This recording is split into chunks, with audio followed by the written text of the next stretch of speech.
Triple Crowns of Racing, Canadian track and field events, as well as many other sports of championship caliber. And this afternoon, the greatest show in football, featuring the stars of the National Football League in the game's most thrilling action. Today, the NFL championship game between the New York Giants and the Green Bay Packers from City Stadium in Green Bay. Good afternoon, everybody. I am Hal Kelly, your host for the afternoon. In just a moment, we'll switch to Green Bay. The first half of today's World of Sports, featuring the greatest show in football, is presented for your enjoyment by the Carling Breweries Limited, brewers of Carling Black Label Beer. Now let's switch to Green Bay.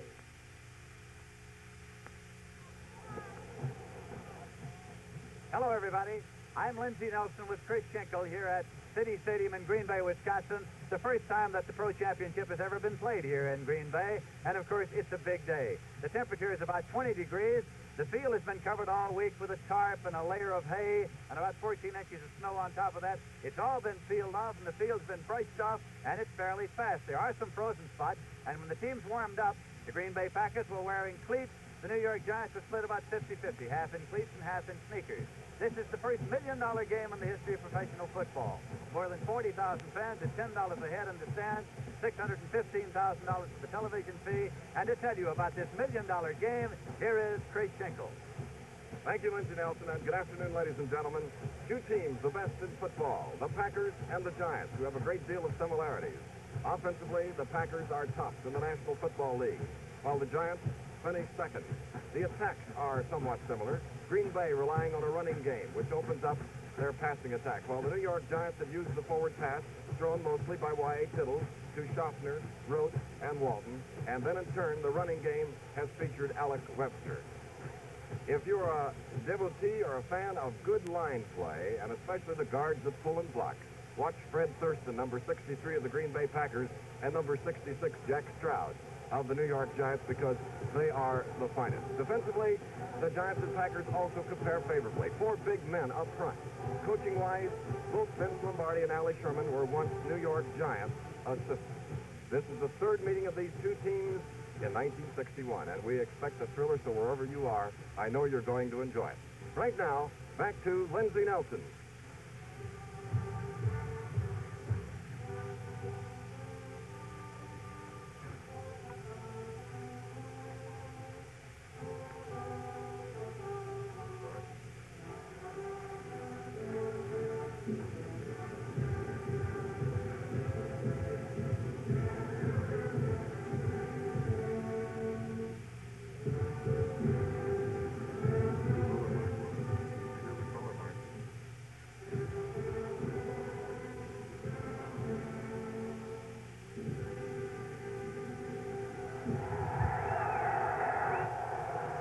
On the field, the playing of the national anthem with the Sullivan Wallen Post American Legion Color Guard and the Army Color Guard and the Green Bay Packer Band and the Lake Band Color Guard on the field, along with the Golden Girls and the Packerettes, the Star Spangled Banner, as we're getting set for the National Football League Championship game. And the lights have been turned on here at City Stadium in Green Bay, Wisconsin at the very outset of the afternoon.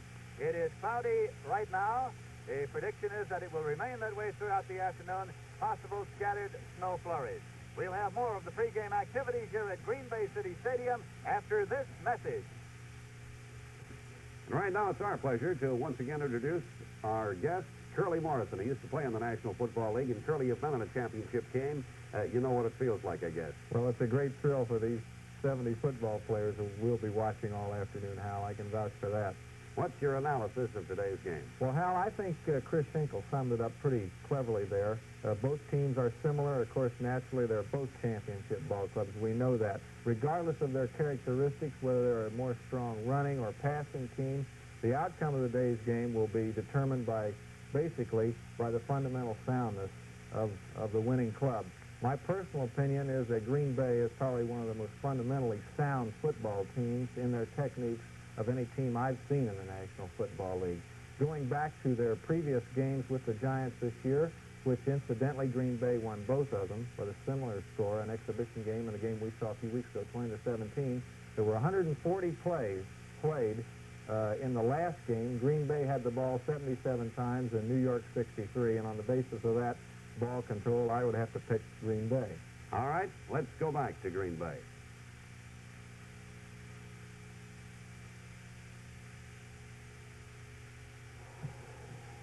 As all is in readiness, and a good many of the fans still are standing here.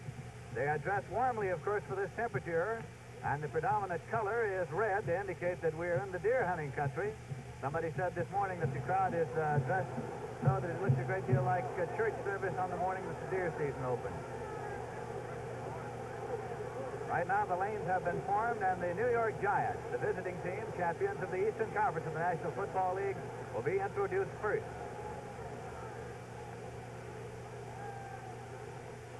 This stadium was first opened in 1957. It replaced the old City Stadium, a structure made primarily of wood, that became one of pro football's historic landmarks for many years. The stadium normally seats 38,663, but a couple of thousand temporary seats were added for today's game to run the capacity up to something over 40,000. Tickets were priced at $10 each, no matter where they were located, behind the goalpost or on the 50-yard line. The price $10 each, and they have turned out here this afternoon.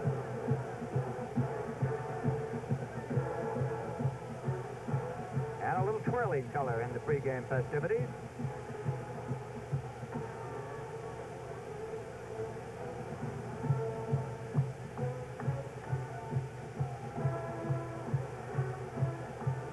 The twirler is Mary Van Dyke from Sturgeon Bay.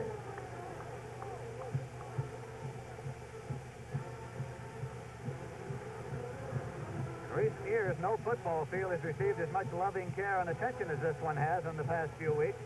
See, the Packers depend a great deal on a strong running game, and if at all possible, they wanted to prevent the likelihood of a frozen field. So a tarp was spread over the field, then a layer of hay, and then about 14 inches of snow fell on top of that. The temperature got down to 15 below zero a couple of days ago, but the covering kept the field from entirely freezing. The snow was removed in baskets and by hand in order to keep the heavy equipment from tracking the unfrozen turf. The hay was removed this morning and fed into hay balers right here in the stadium. Then the tarp was taken off, and then commercial brushers were brought on attached to sheep. The field was entirely brushed and was remarked just about 1 hour ago. As is usual in any championship contest, the experts have dissected every available bone of contention in an effort to forecast the outcome. When these two teams met in Milwaukee during the regular season, the Giants were unable to stop the Packers' ground game, as Jimmy Taylor gained more yardage than any Packer had ever gained in a single game. He did it primarily in the Giant defensive area, patrolled by Rosie Greer, Andy Robicelli, and linebacker Tom Scott. Well, the Giants, of course, figured to tighten up that gap. The question is, if they do, will they leave a gap open somewhere else? Perhaps the Packers will counter by going to the air. The Giants, of course, have a pretty good ground game themselves, led by Alex Webster and Joel Wells. They have a fine passing attack with Tiddle and Connolly throwing, Schaffner, Rote, and Walden catching. Of course, it's going to be interesting to see exactly what the extent of Jimmy Taylor's injury is. Against the Los Angeles Rams in the final game of the season, Taylor sustained a kidney injury, and just how serious it is something that won't be known until the ball game gets underway here this afternoon. The officials coming out onto the field right now. The referee this afternoon is George Rennick. He'll be wearing number 52. The umpire is Jim Beersdorfer, number 17. The head linesman is John Heiberger, number 48. The back judge is Frank Luzar, number 14. And the field judge is Charles Sweeney, number 22. And so they are coming out to look over the field, preparatory to the arrival of the players here.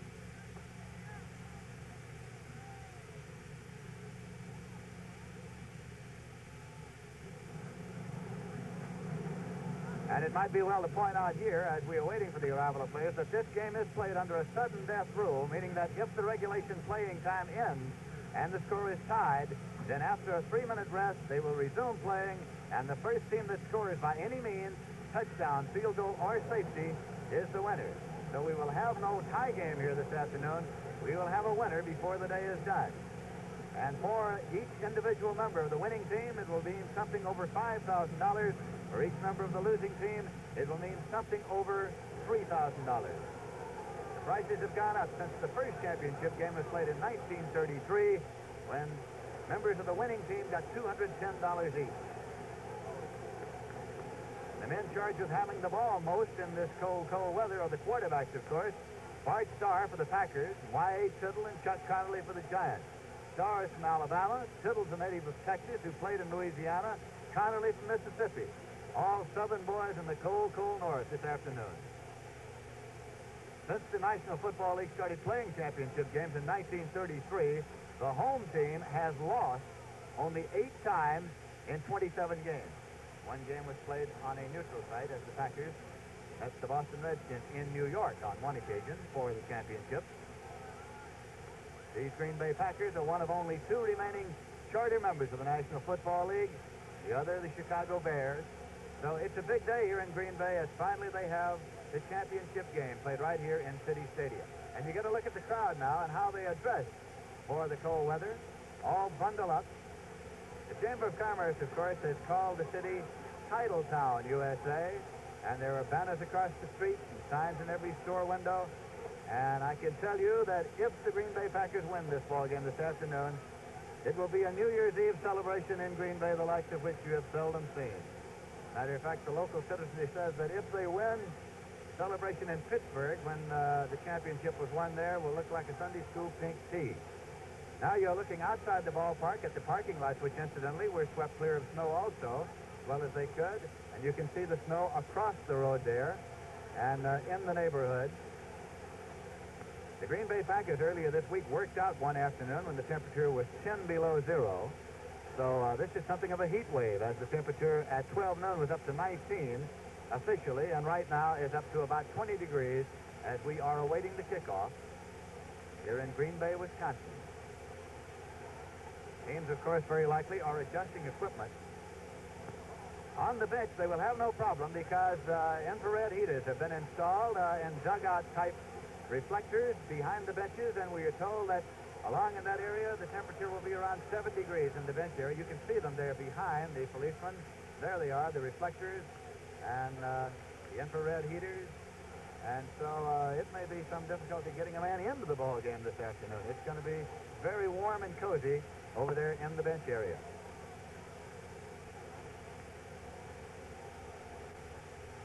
Incidentally, as Green Bay prepared for this ball game, they expect traffic that they are not used to handling, and so extra policemen were brought over from Sheboygan and Manitowoc and Neenah and Oshkosh to help handle the traffic, and I should suspect also to see the ball game.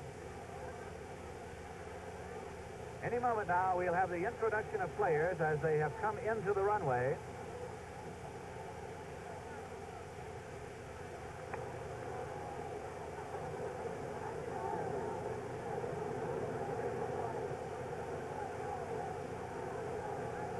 And you can see them milling around there in the runway right now, and we'll have them coming down in just a moment as they get them organized and bring them onto the field one by one.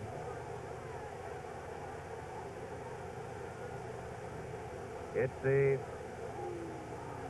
New York Giants, of course, as the visiting team in white, and the Green Bay Packers in the dark jerseys as you see them. Giants as the visitors will be introduced first. The offensive unit is being brought down there. 79 is Rosie Brown, 66 is Jack Stroud, 55 is Ray White Tucker, 53 is Greg Larson, 85 is Del Schaffner. They'll be brought out in just a moment.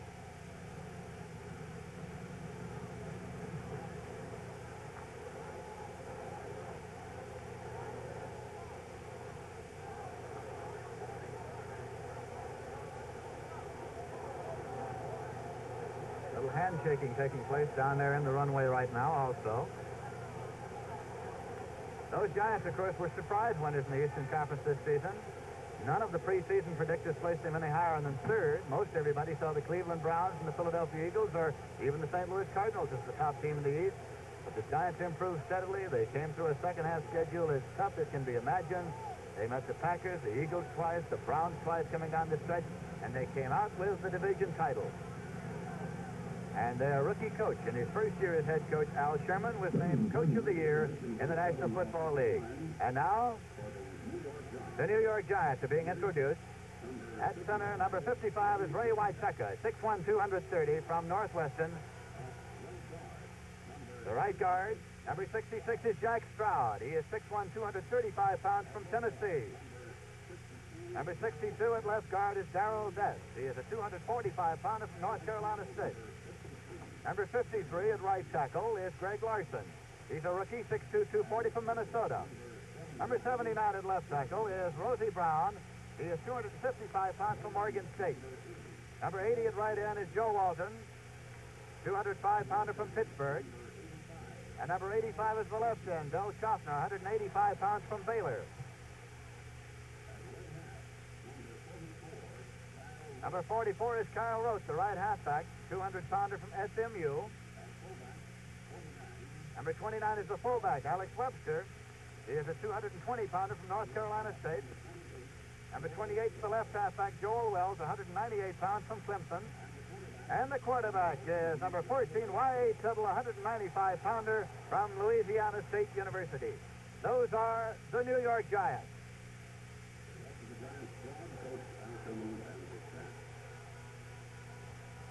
So there go the Giants. And we'll have now the introduction of the hometown Green Bay Packers.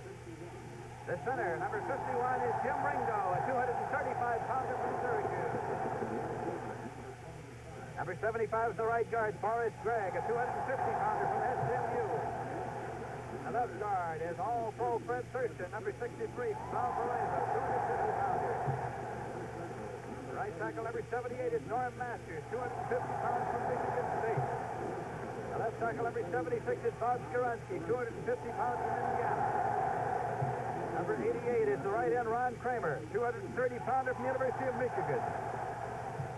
The left end is number 85, Max McGee, 205-pounder from Tulane.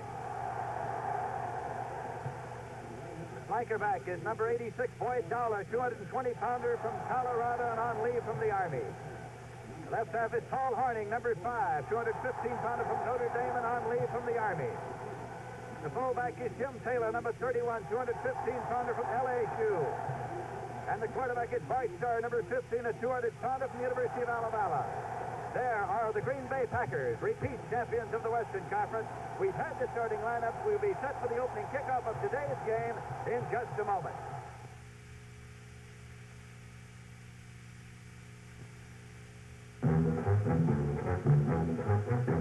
They're off and running at the county fair, and for every man racing, the afternoon will be packed with excitement. Sitting between those two flashing wheels is a real thrill, a thrill that makes harness racing a sport that sets the pace in pleasure.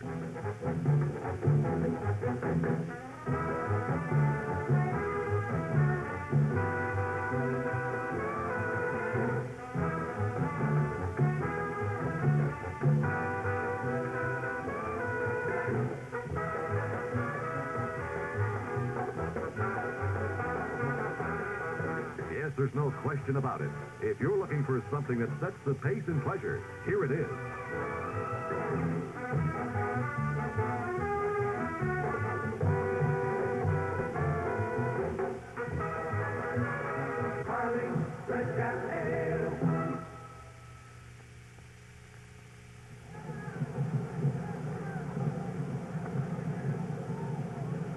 And now we're getting set for the simulated coin toss at the center of the field. As you know, in the National Football League, the coin is actually tossed about 30 minutes before game time. Then the simulated toss takes place now for the information of the crowd. Coming out, Kyle Rote and Andy Robistelli for the Giants. The co-captains, and for the Green Bay Packers, Bill Forrester and Jim Ringo. George Rennick is the referee.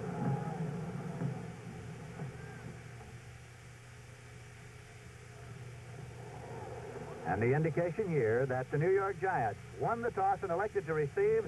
The Green Bay Packers elected to defend the goal to your left, so the Packers will kick off and defend the goal to your left. The Giants will receive and defend the goal to your right.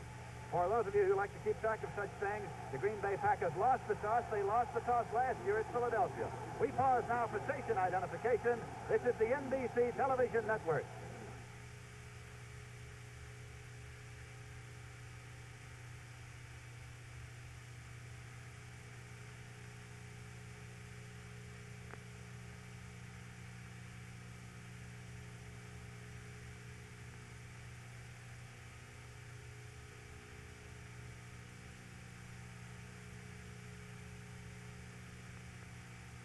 There, ladies and gentlemen, you see the Green Bay Packers today wearing dark green jerseys, gold pants, gold helmets, while the New York Giants are in white, red numerals, blue helmets, and silver football pants.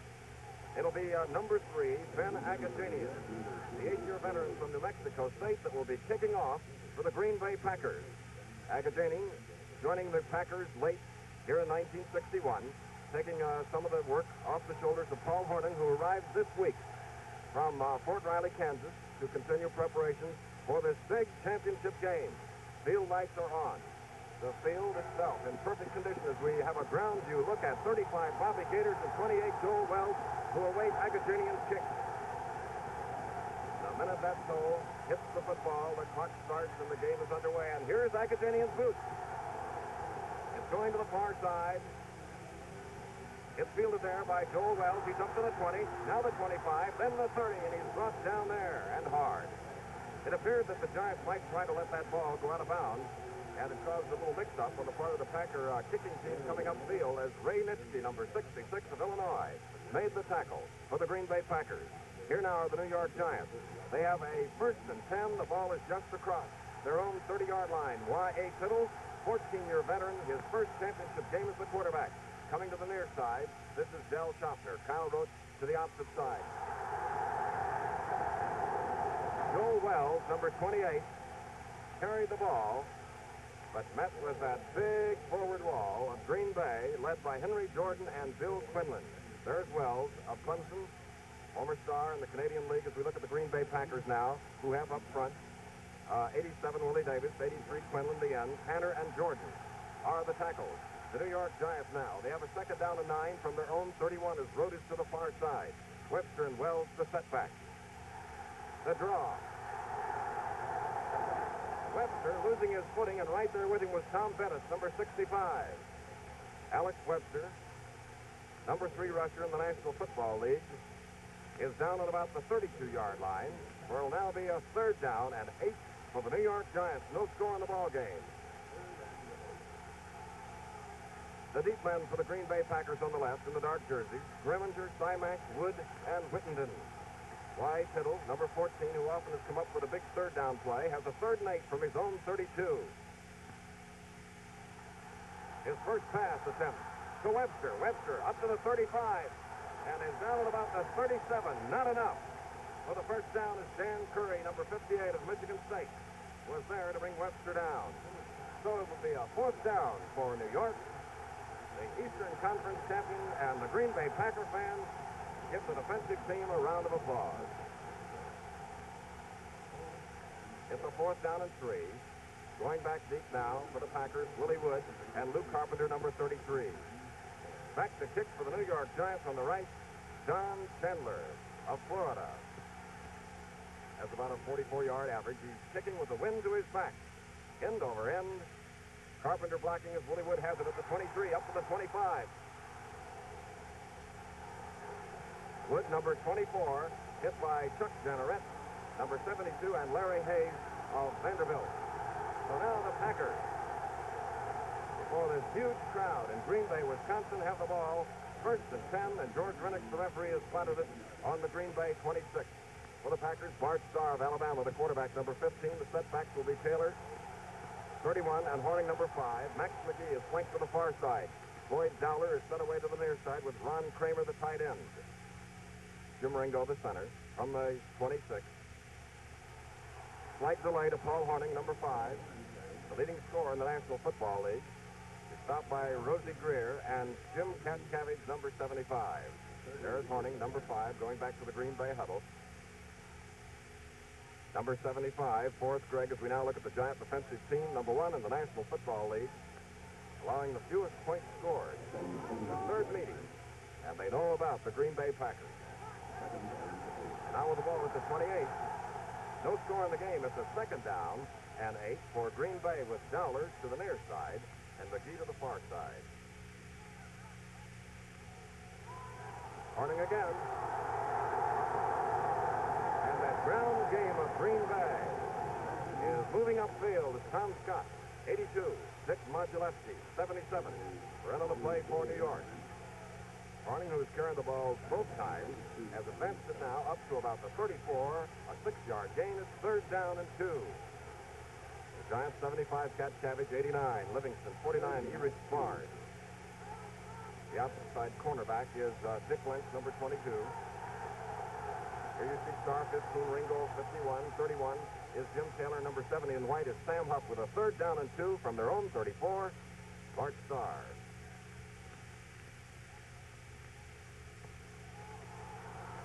And doing yeoman duty is Paul Horning of Notre Dame, and Cat Cavey, 75, and 70 Huff are in on the tackle. And the Packers did not make enough for the first down as Erich Barnes also helped stop Horning's forward progress. So with the ball at the 35, it is a 4th down and 1 for Green Bay.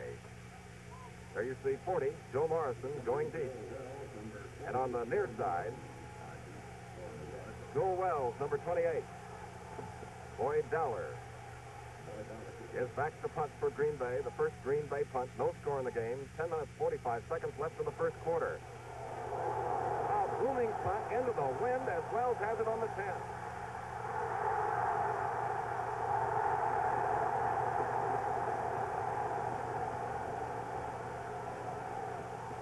Wow, what a punt as Elijah Pitts stopped number 28. The receiver, Joe Wells, as a marker, is down. George Rennick, number 52. That's Dick Lynch, number 22. And let's see what the penalty will be. Looks like perhaps a procedure penalty against the Green Bay Packers as Rennick now comes back to the line of scrimmage, which was the 35. He's in the vicinity now of the 30. And here he is with a procedure signal against Green Bay, and of course accepted by the New York Giants. So it will be a 4th down coming up, 4th down and 6 from about the 30-yard line. Dowler's punt was a honey. It came all the way from his own 26 to the Giants' 10. There's Dowler on the left, kicking into about a 12-mile-per-hour wind coming out of the southwest. Again, he gets off a good one. This one about 15 yards shorter at the 24. Morrison has it and is down at the 30. And again, it's Elijah Pitts, that speedster, the rookie, number 22, in the dark jersey that was in on the tackle. So the New York Giants get the ball for the second time here in the first quarter with about 10 minutes to go and no score. And they have a 1st and 10 just across the 30-yard line, and that's where they tried to start a drive the first time they had the ball. Schaffner, number 85, coming to the near side. The top of your screen, 44, Kyle Roach. The setbacks are Wells and Webster. From the 30, Wyatt Tittle. Joe Wells on a fine balanced run up the middle. Advances to about the 39. Wells has come along late in the 61 season. He was stopped on his forward progress by Tom Bettis, the middle linebacker for the Packers. The ball is at 39. It is a 2nd down and 1 as Wells picked up 9 yards on the play. Rote and Joe Walton are to the far side, Schaffner to the near side. That's Wells up close to the line, the halfback. As the fullback carries, going for the first down, let's see if he made it. The Packers ball hawking, trying to steal the ball. As Ray Witeka was blocking on the play, George Rennick now called for an official time for a measurement. So the head linesman, John Heiberger, and his crew will come in from the far side of the field to measure. The ball is across the 40, as you see, between the 40 and 41. No score, 9 minutes left in the first quarter. First down, New York. The initial first down of the ball game. Up front for the Giants from top to bottom across the sea, Greg Larson, Jack Stroud, Ray Witeka, Gerald Eston, Roosevelt Brown, Schaffner and Walton the ends, Roach the flanker back, Webster and Wells the setbacks, with Tittle at quarterback. Packers on the left, dark jerseys, Davis, Hanner, Jordan, and Quinlan up front. Roach goes to the far side. 1st and 10 for the Giants. Let's call it from their own 41. The fake to Webster, who blocks, and the pass is a square-out pattern to Kyle Roach, who couldn't hang on to the ball.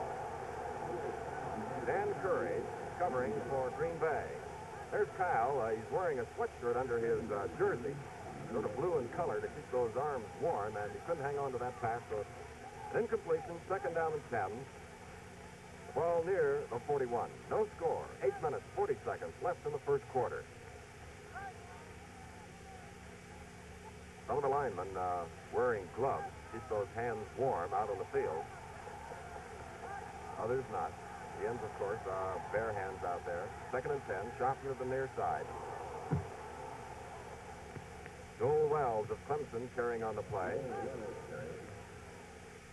74, Henry Jordan.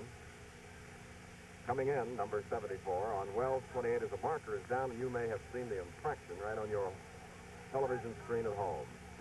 It is an offside against the Green Bay Packers. So that advances the ball to the 46. So now it'll be a 2nd down and 5 for the New York Giants. No scores. Root goes to the far side. Schaffner up in the line, split away to the near side. Walton is the tight end. 2nd and 5 from their own 46. A loose ball. Webster recovered, it appeared, his own fumble. 79 in white, Roosevelt Brown. 83 Quinlan. 71 Forrester, who was there alertly on the play. And the fumble allowed the Giants to pick up 2 yards up to the 48. It'll be a 3rd down and 3 for New York. Both teams thus far playing cautious, steady football, sticking mostly to the ground. Biddle has attempted one forward pass. Rote now to the far side. Biddle of LSU, number 14. 3rd and 3 from his own 48. There's the pass. Rote has it. Rote is in Green Bay territory as Henry Grimminger, number 46 of Baylor, made the tackle, and the Giants have their 2nd first down of the ball game with 7 minutes and 15 seconds to go in the first quarter. There is no score here at City Stadium in Green Bay, Wisconsin. The ball has been spotted by the referee at about the Green Bay 46 1/2. Giants started this drive at their own 30. Schaffner now coming to the near side. Rote to the opposite side once more. And Biddle wants some aerial yardage. Down here is Schaffner, who lost his footing, and the pass was underthrown. Whittington and Wood covered number 85, Del Schaffner.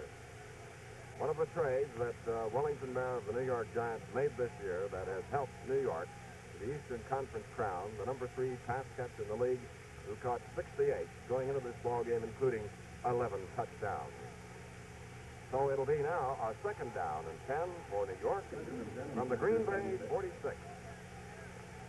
No score. Rote and Walton to the far side. Again, Schaffner, the usual pattern to the near side, split away about 10 yards. Wells up close on the setback as Webster carries. There you saw the hard charge of the defensive team of Green Bay, leveling the Giants' would-be blockers, Waiteka and Schaffner. Jordan and Bettis credited for stopping no gain by the Giants. So it'll be a 3rd down and 10 coming up in thus far a great defensive battle. 71 Forrester, the outside linebacker. 83 Quinlan. 74 Jordan. 79 Hanner. 87 Davis. And 58 is Dan Curry. Here are the Giants. 3rd and 10 from the Green Bay 46.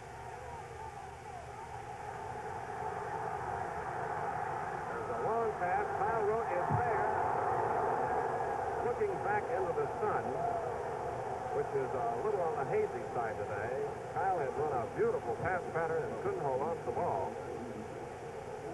Rote, the All-American from SMU and co-captain of the New York Giants. And for New York now, it is a 4th down and 10. And Don Chandler has come into the ball game for New York as Willie Wood and Lou Carpenter go back in twin safety. Chandler has been known to not kick the ball and run with it. The line of scrimmage is the Green Bay 46-yard line. Chandler is back at about his own 43 to kick. It's high. Lou Carpenter watches the ball going into the end zone. It'll be a touchback. It'll come out to the Green Bay 20-yard line. Let's keep an eye on that offense and see again if we can determine what the extent of Jim Taylor's injury is. It was interesting in the first series they ran Horning 3 times and didn't use Taylor even on the 3rd and 2. So now the Packers have it once again, and let's see what they choose to do this time. Okay, Lindsey Nelson. Here are the Packers on the left in the dark jersey. Bart Starr, Taylor and Horning the setback. Dowler, McGee, and Kramer, potential receivers. As we look at Starr, number 15, from his own 20-yard line. No score in the game. And again, it is Paul Horning that carries the ball. Dick Modulewski, number 77, and Greer in on the play for New York. And Horning just turns out the yardage as he has advanced the ball up to his own 24. A 4-yard gain at second down and 6. Up front for the Packers. From top to bottom, Jonathan Thurston, Jim Ringo at center, Forrest Gregg and Norm Masters, the guard and tackle on the near side, with Ron Kramer, the tight end, McGee, the split end, of Dowler, the flanker back. McGee to the far side, Dowler the near side. The tight end, Kramer, number 88, on a second down and 6 from their own 24. Nice faking by Starr. A deep pass centered by McGee. Dick Lynch, number 22 of Notre Dame, was covering on the play, and again, it could have been that Sunshine that's coming in from right to left, as McGee was halfway looking into it and awaiting Bart Starr's long pass. McGee, the Packers' number 1 pass receiver this year, catching 51 and scoring 7 touchdowns. So Starr now is faced with a 3rd down and 6 from his own 24. Lynch, who covered on the play, is the most recent bridegroom, having been married Thursday night in Pennsylvania. Up looking on, number 70. 36 for Starr, number 15. To Paul Horning.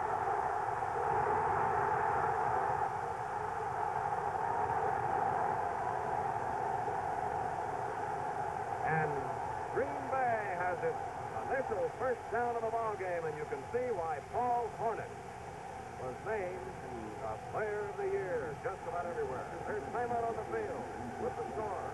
Green Bay nothing and New York nothing. Yeah.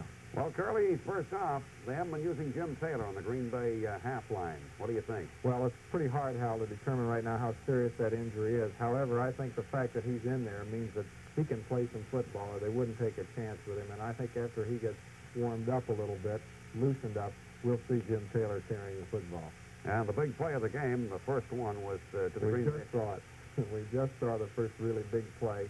And now it takes a little while. These fellows have to establish themselves and feel each other out a little bit, because this is the last game of the season, and they don't want to make that big mistake. So we'll see them begin to open up gradually. Looks, too, like it's a little hard to hold on to that ball when it passes. Well, it's true because of the extremely cold temperature. The fingers are a little stiff, but the biggest thing, I think, the factor here is the sun. You see, with so much snow as a reflection around there, and it's probably a blue sky day in Green Bay.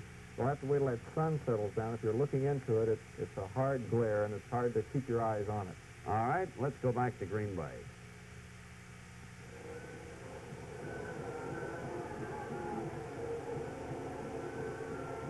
World Championship of Football in Green Bay, Wisconsin. Kurt Schenkel and Lindsey Nelson, as we're in the first period, 4 minutes and 47 seconds left.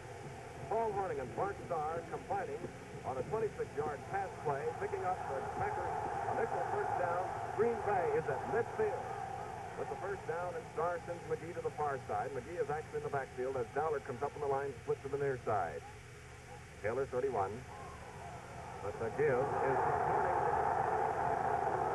And Horning, the workhorse, is tackled by Roosevelt. Greer on the play. Paul Horning, everybody's All-America and Heisman Trophy winner at Notre Dame, was everybody's choice for Player of the Year in the National Football League, having led the NFL in scoring for the 3rd straight year, 146 points. Now, with his fine pass catching and running, he has advanced the Packers to the New York Giants 45-yard line with a 2nd and 5. There's Starr. Dowler to the near side. And Taylor carries.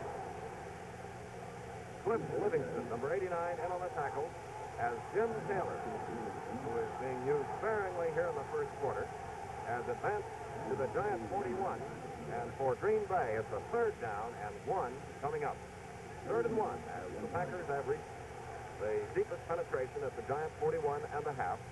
There you see Ron Kramer, number 88, who plays the tight blocking end, as the Giant defensive unit, basically a 4-3 defense.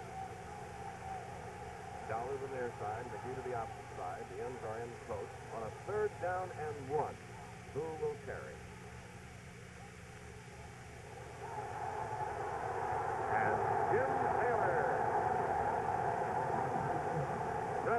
stop for the Packers, and it's the first down is Erich Barnes. Next to the stop. Taylor on the key pass play that helped get the Packers to midfield was used as a decoy, was not blocking for the passer Bart Starr. So Green Bay now with a 1st and 10 at the New York Giants, 37, no score. Little less than 3 minutes remaining in the first quarter. Star of Alabama.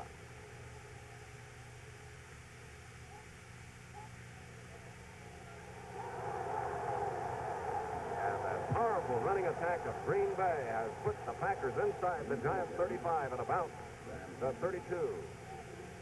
Huff and Greer tackling Jim Taylor on the play.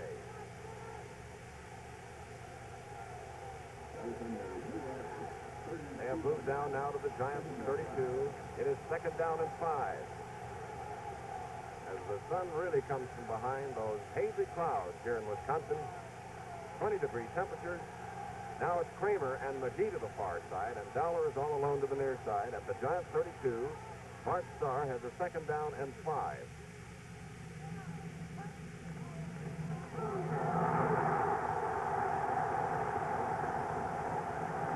Ladies and gentlemen, that blocking up front by Thurston and Skoransky is a thing to behold. And they are riddling the Giants defensive unit with the running attack cross-bucking now to the Giants 25. And, of course, it's enough for the first down. Paul Hornung starring here in the first quarter with 1 minute and 40 seconds to go in the quarter. No score. Bart Starr, he's pulled in close to the tackle. It's Dowler, flanked to the near side. 1st and 10 from the Giants, 25. Jim Taylor. And there the blocking was done by Norm Masters, number 78, and Ron Kramer, number 88. As Huff makes the tackle on 31. Taylor. Taylor picks up 5 yards on the play to the Giant 20, where it is now 2nd down and 5 for Green Bay. Starting this march on their own 20. Sticking to the ground except on a 26-yard pass play to Hornung, which brought them to midfield. As we look at Huff, 70. 77, Dick Modulewski of Maryland. There's Big Roosevelt Greer, number 76. We have 50 seconds left in the first quarter now. No score. Green Bay with a 2nd down and 5 at the Giants 20.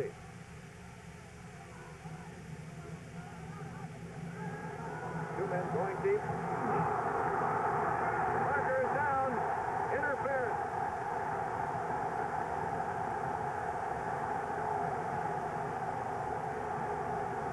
An automatic first down on pass-catching interference. Boyd Dowler, the intended receiver, and Erich Barnes was a little aggressive in trying to knock down the pass. And with 35 seconds remaining in the first quarter here at Green Bay, it is a 1st and goal to go for Green Bay at the New York Giants 7-yard line. No score. All right, Bart Starr now asks for silence for this partisan crowd as the ends are in close. Down to the near side. Hornung and Taylor step back.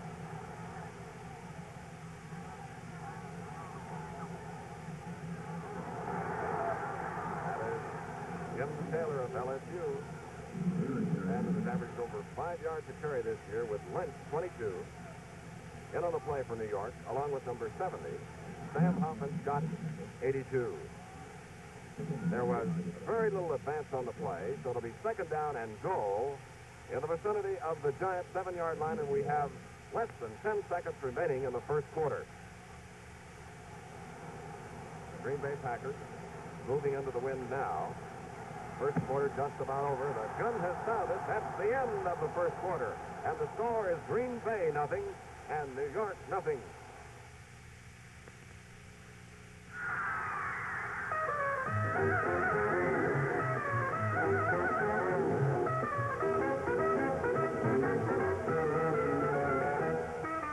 As you like it, yes, sirree.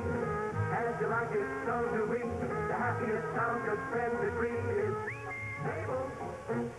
Just about everybody far and near takes a friendly call you hear. The most refreshing note of cheer is Mabel. How the good word gets around.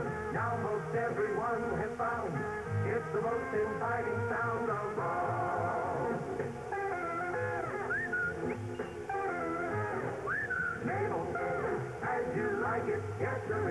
The best of all good friends agree as they whistle cheerfully. Mabel, Carlene, Black Label Beer.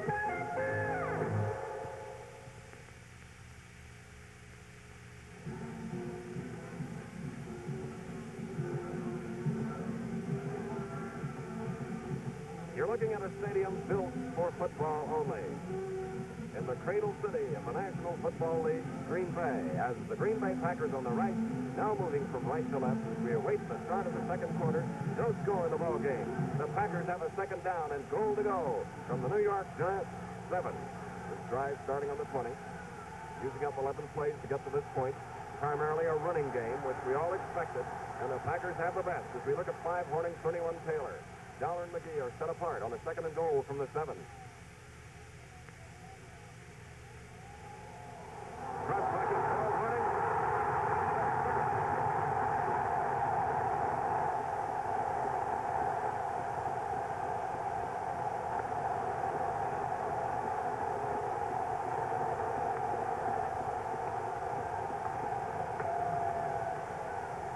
In one of the prettiest power marches, featuring a sound running game, the Green Bay Packers have just gone 80 yards in 12 plays to take the lead 6-0. And Horning now will try for the point after with Clark Starr holding. And you saw that it was good. So it's a 7-0 ball game with 14 minutes and 56 seconds left in the first half here at City Stadium in Green Bay. Well, Chris, when these two teams met in Milwaukee earlier this year during the regular season, and the Green Bay Packers won by a score of 20-17, it was their ground game primarily that moved them in there, and the New York Giant defense had been determined to stop that ground game this afternoon. They didn't stop it in that particular effort because the Packers took over after the touchback on their own 20, and as you said, they drove 80 yards with Paul Horning taking it in from the 7 on the first play of the second quarter as they go out in front. Just to keep the record straight, both teams started today entirely wearing cleated shoes, no sneakers on the field at the start of today's ball game. The sun came out just at kickoff time, breaking through the clouds. Temperature 20 degrees at kickoff here at Green Bay, Wisconsin. So right now, we're going to have the Packers kicking off and the Giants receiving to see if they can move the ball. And once again, here's Chris Schenkel. Okay, Lindsey Nelson, Ben Agajanian, number 3. That is Dan Curry alongside Agajanian. Waiting now for the official to tell him that tee up the ball on his own 40-yard line, back deep for the New York Giants. We have Joel Wells and Bobby Gator. They are the deep men, as Ben Agajanian has the wind to his back, and the Packers have a 7-0 lead with only 4 seconds having elapsed in the second quarter. Here's the kick. It's short. It's Wells at the 17, up to the 20, flipping at the 25-yard line. Elijah Pitts, number 22, was scrambling back, thinking the ball might have been loose. And Nelson Duran was in on the play for the Packers. So the New York Giants now have the ball for the 3rd time in the ball game. 1st and 10 from their, let's call it the 25, it's just across the 25, as Wells and Webster, 28 and 29 of the setback. Schaffner to the far side. Rote to the near side. Tittle is the quarterback. A fake to Webster and a pass to Rote. A pinpoint accuracy on that play was not there, as Bill Forrester brushed Tittle and Henry Grimminger covered the potential receiver Kyle Rote. So it'll be a 2nd down and 10 for the Giants from their own 25.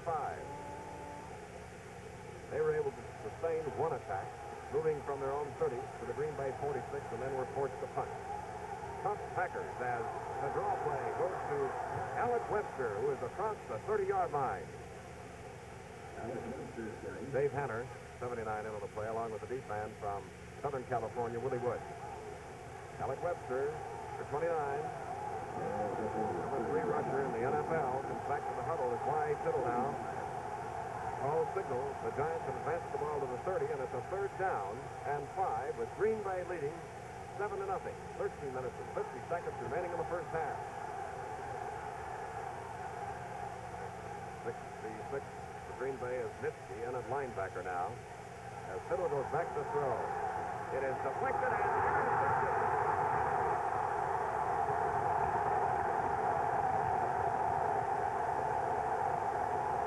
you see number 66, and to show you how big and fast the linebackers are in the National Football League, you will recall he was right up head-on the offensive center, but when the pass was thrown and deflected, he was back 15 yards to intercept. There's a big break now for the Green Bay Packers as Henry Jordan tips that forward pass thrown by Tittle. And now for the Packers, they have the ball on the New York Giants 34 with a 1st and 10 after that interception by Ray Nitschke, one of the 3 Army men playing out here today. Bart Starr and Horning on the option. Look out. Max McGee is out there. He was covered on the play by Dick Lynch, number 22. Incomplete. 2nd down and 10 as Max McGee, number 85, comes back to the Green Bay Packer huddle. He's from Tulane University. Captain of the South team of the 56 Senior Bowl. Now lives in Fort Worth, Texas. From Sexton City, Nevada. 2nd down and 10 now. Green Bay with a 7-0 lead and 13 minutes left in the first half. Have the ball at the New York Giants 34 with Dowler flanked to the far side. There you see Ringo, 51. Here is Starr throwing long. McGee again. McGee had gotten free from the man that covered him, Jim Patton of Mississippi. But the pass was a little long, and it'll be a 3rd down and 10 as Bart Starr has been mixing up his plays, driving 80 yards in 12 plays to score, and now has come back after an interception by Ray Nitschke of a Tittle pass, going to the air, trying to get there for 6 more. The Giants 81, Andy Robustelli, 82, Tom Scott of Virginia, 76 is Greer, 70 Huff, 77 Modulewski, 75 Katkavich, 89 Cliff Livingston. Off to the far side now is Dowler, 3rd and 10 for the Packers from the Giants 34. McGee to the near side. Bart Starr, a quick pass. Look in to Ron Kramer.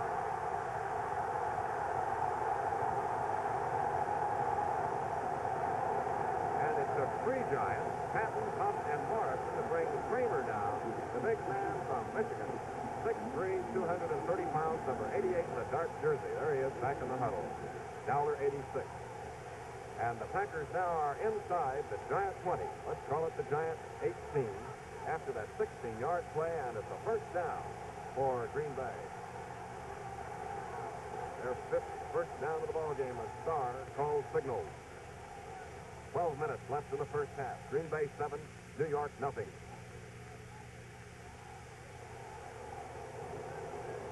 Jim Taylor. They battled for that ball. Taylor and Jim Katkavich mixing it up a little bit. Modulewski at the bottom of that pileup, the left tackle for the New York Giants. And the carry advances the ball 1 yard to the Giants 17, where it'll now be 2nd down and 9 for Green Bay. Starr of Montgomery, Alabama, 6'1", 200 pounds. From our end zone camera, this is Starr 15. There is Huff, number 70. Head on. Jim Ringo, the offensive center, on a 2nd and 9 from the Giants 17.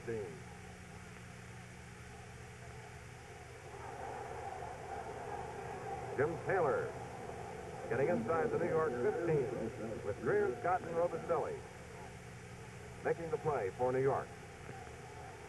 Taylor corseted up today to protect that back on the right side. Has just brought the Packers inside the Giants 15. Let's call it the 13 for a 4-yard gain. It is 3rd down and 5 with 11 minutes remaining in the first half. The Packers lead 7-0. Horning scoring on a 7-yard slant. Dowler, 86 to the far side. McGee to the near side. Kramer is put away. 3rd and 5, a pass play, and it's touchdown, Green Bay.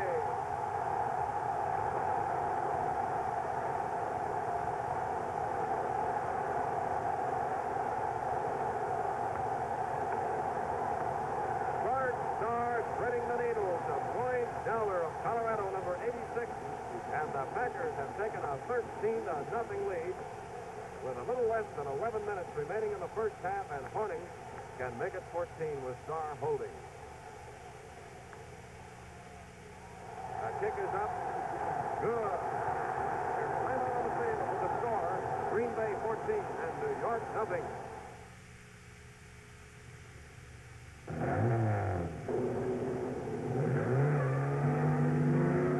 Formula Junior, newest and one of the most exciting forms of automobile racing.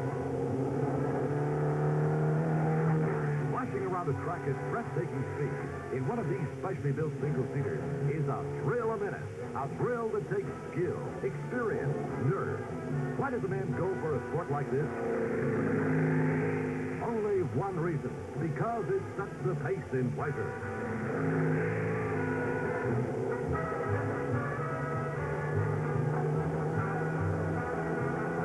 Yes, there's no question about it. If you're looking for something that sets the pace in pleasure, here it is.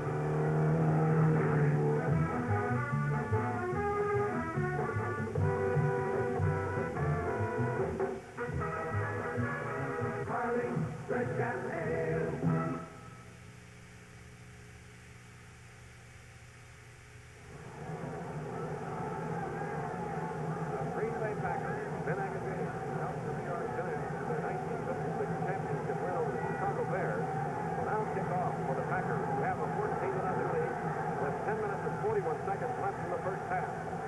Deep, Wells, and Gators. Watch those Packers move now.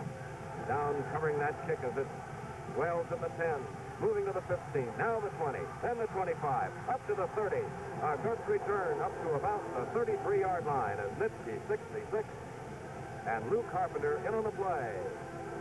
Chris, we might mention right here that the Green Bay Packers can thank the United States Army for their cooperation in that last touchdown because the interception was made by Nitschke. The touchdown was scored by Dowler, both on leave from Fort Lewis, Washington.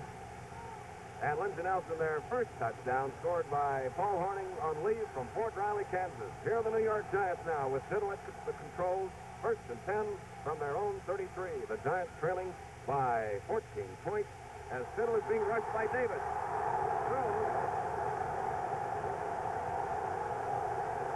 Joe Wells, the intended receiver, but Willie Davis has gotten into the Giants secondary and had really lowered the boom on Tittle. As we look at Stroud, 66, Larson, 53, 80 Walton, 28 Wells, 55 Ray Wyteka, and 79 Roosevelt Brown.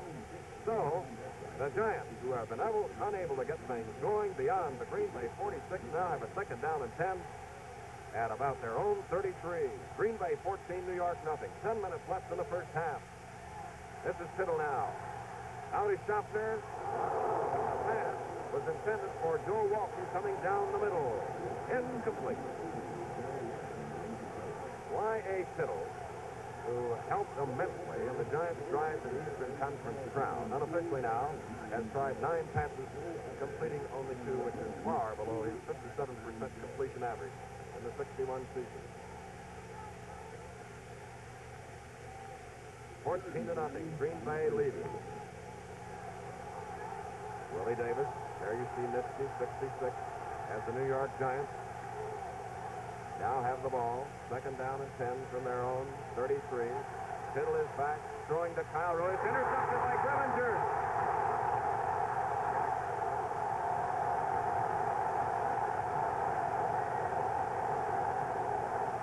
Henry Grimminger intercepted for the Green Bay Packers.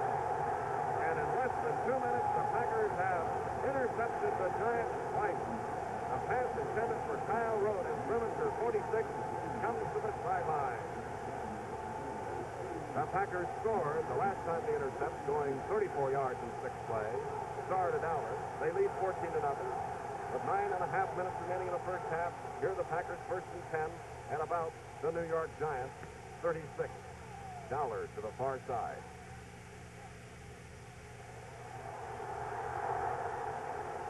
And those wonderful moves of Jimmy Taylor at the last moment when making contact with a would-be tackler, just spins away and gets more yardage. As Winston Scott made the tackle, Taylor goes to the New York Giants 32 for a 4-yard gain. Second down and 6. 9 minutes left in the first half. Green Bay 14, New York nothing. The tackles, Masters and Skolensky, 78 and 76. As we have Dowler to the far side, McGee to the near side now. The ball at the Giants, 32.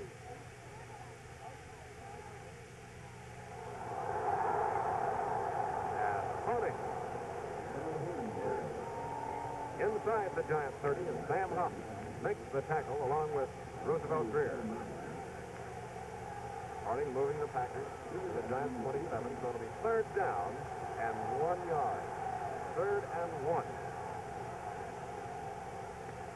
In their last drive on a 3rd and 10 play, it was Starr that made 60 yards on a pass play to get them deeper and eventually the touchdown as Dowler goes to the far side, 3rd and 1 from the Giants 27.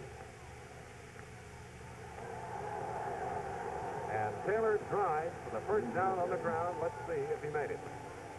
Huff and Morrison in on the play. Horace Gregg, number 75 of SMU, blocking on that play.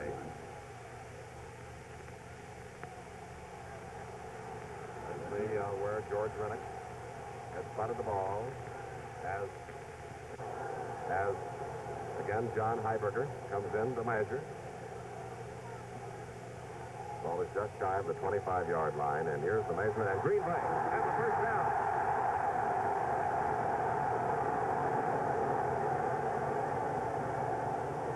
Green Bay mixing up their attack, going more to the pass than usual, but still sticking with the basic determined ground game. Have a 14-0 lead over the New York Giants with 7 minutes, 40 seconds remaining in the first half. Horning and Taylor have been the setbacks all the way here in the first half. Dowler the flanker back, Kramer and McGee the end. Jim Ringo, Syracuse the offensive center. 1st and 10 now, Green Bay from the Giants 25. The pitch to Taylor. And Fred Thurston blocking beautifully again for Taylor. And Masters in on the play, blocking too. As Taylor now is at about the New York Giants 21 as Lynch forced him out. It'll be a 2nd down and 6 for the Green Bay Packers. We talked about Fred Thurston as an all-pro selection, received more votes than any offensive man in the National Football League. He's from Valparaiso. 6'1", 255, and plays the near side guard position. 2nd and 6 now for Green Bay from about the New York Giants 21. The delay to Horning. And you can see just how tough it is to bring him down. This was Forrest Gregg who blocked on that running play. And Horning is down near the Giants' 16-yard line. Modulewski and Huff. Vince Lombardi, the head coach in his 3rd year at Green Bay, was greatly worried that Horning, number 5, would not have his usual timing for today's championship game. So he certainly will always have that determination that has made him the All-American and All-Pro that he is.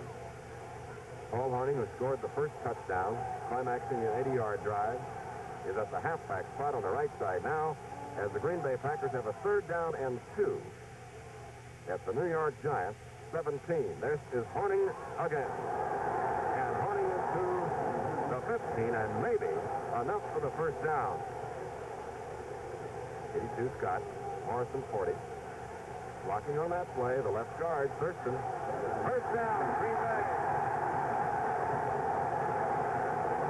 Packers getting their 7th first down.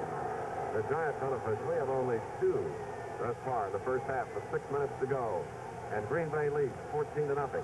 Now, with a 1st and 10 from the New York Giants 15. Starting the drive at the Giants 36 after an interception by Henry Grimminger.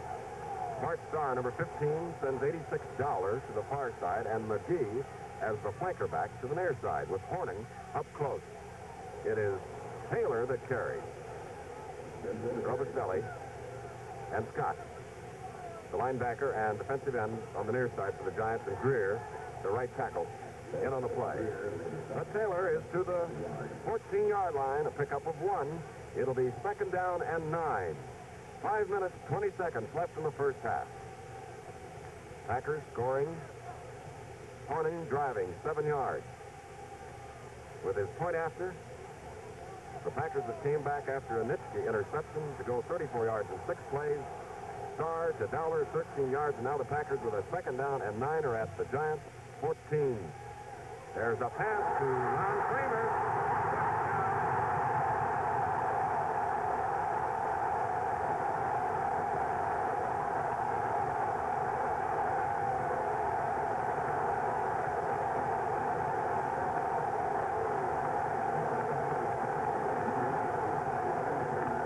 Ron Kramer of Michigan climaxing a 36-yard march after an interception, and the Packers are resourceful and alert, but taking advantage of 2 interceptions to score touchdowns. Horning's point after is good.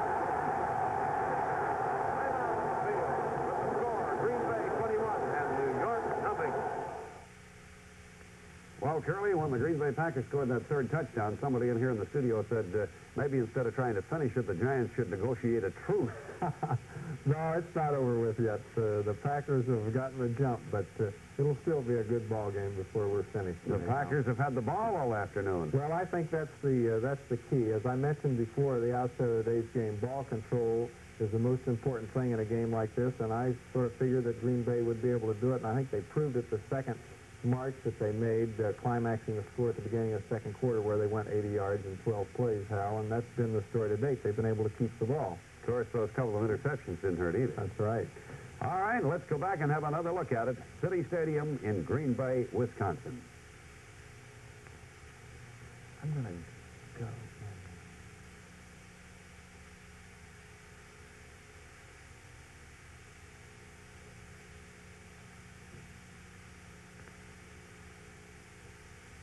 The first half of today's World of Sports, featuring the greatest show in football, is presented for your enjoyment by the Carling Breweries Limited. Brewers of Carling's Black Label Beer.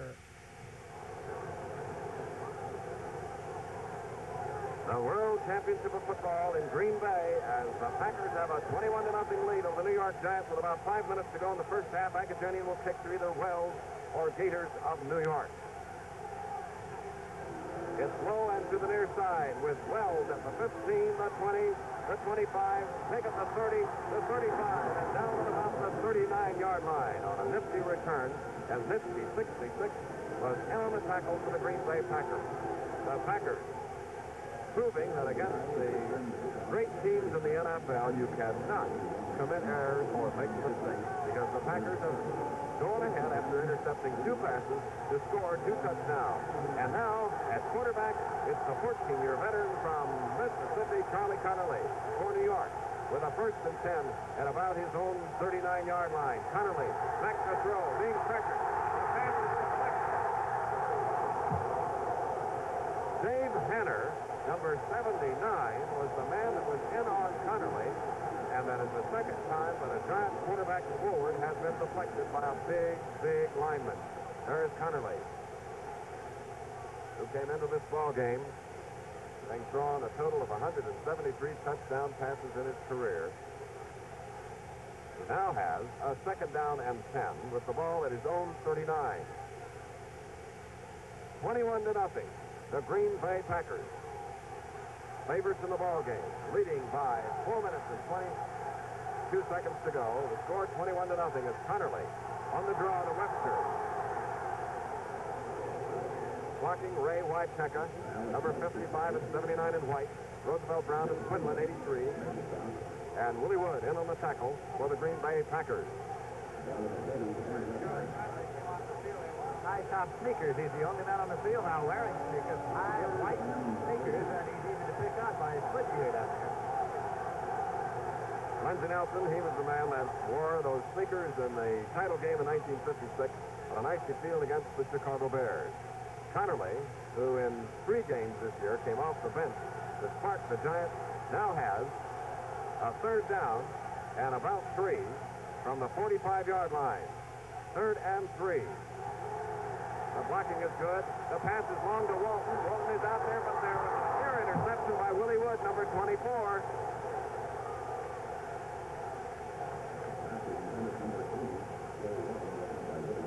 Let's see if a marker was down on the play at the line of scrimmage.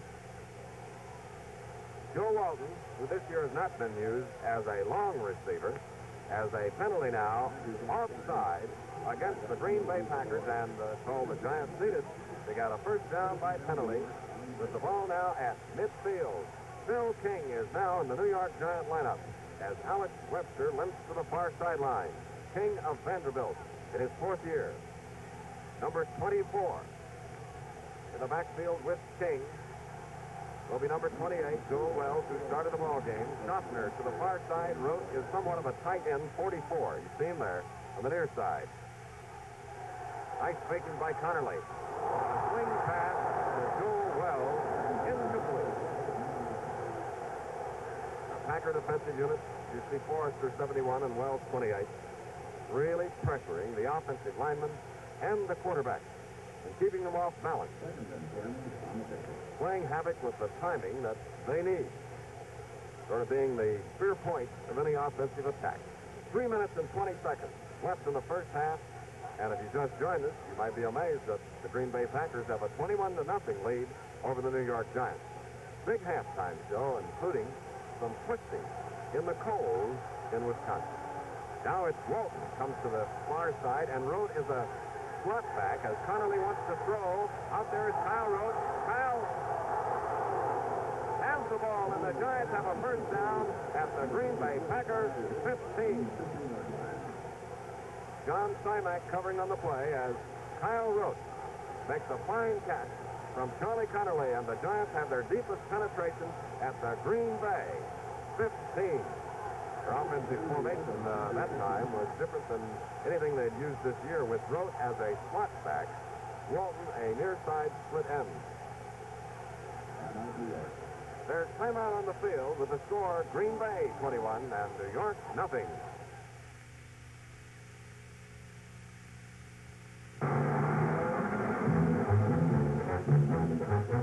Here's a pace-setting sport for pace-setting men. A special kind of racing in a boat that's built to take it. Streaking across the water, then suddenly hurtling through the air, makes this kind of speedboat racing a sport that sets the pace in pleasure.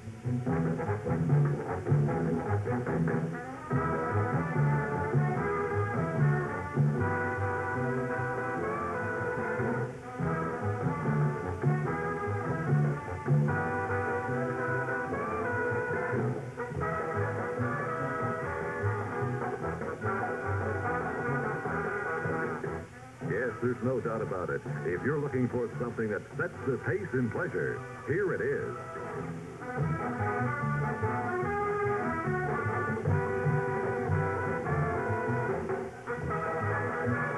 Carling, Red Cap Ale.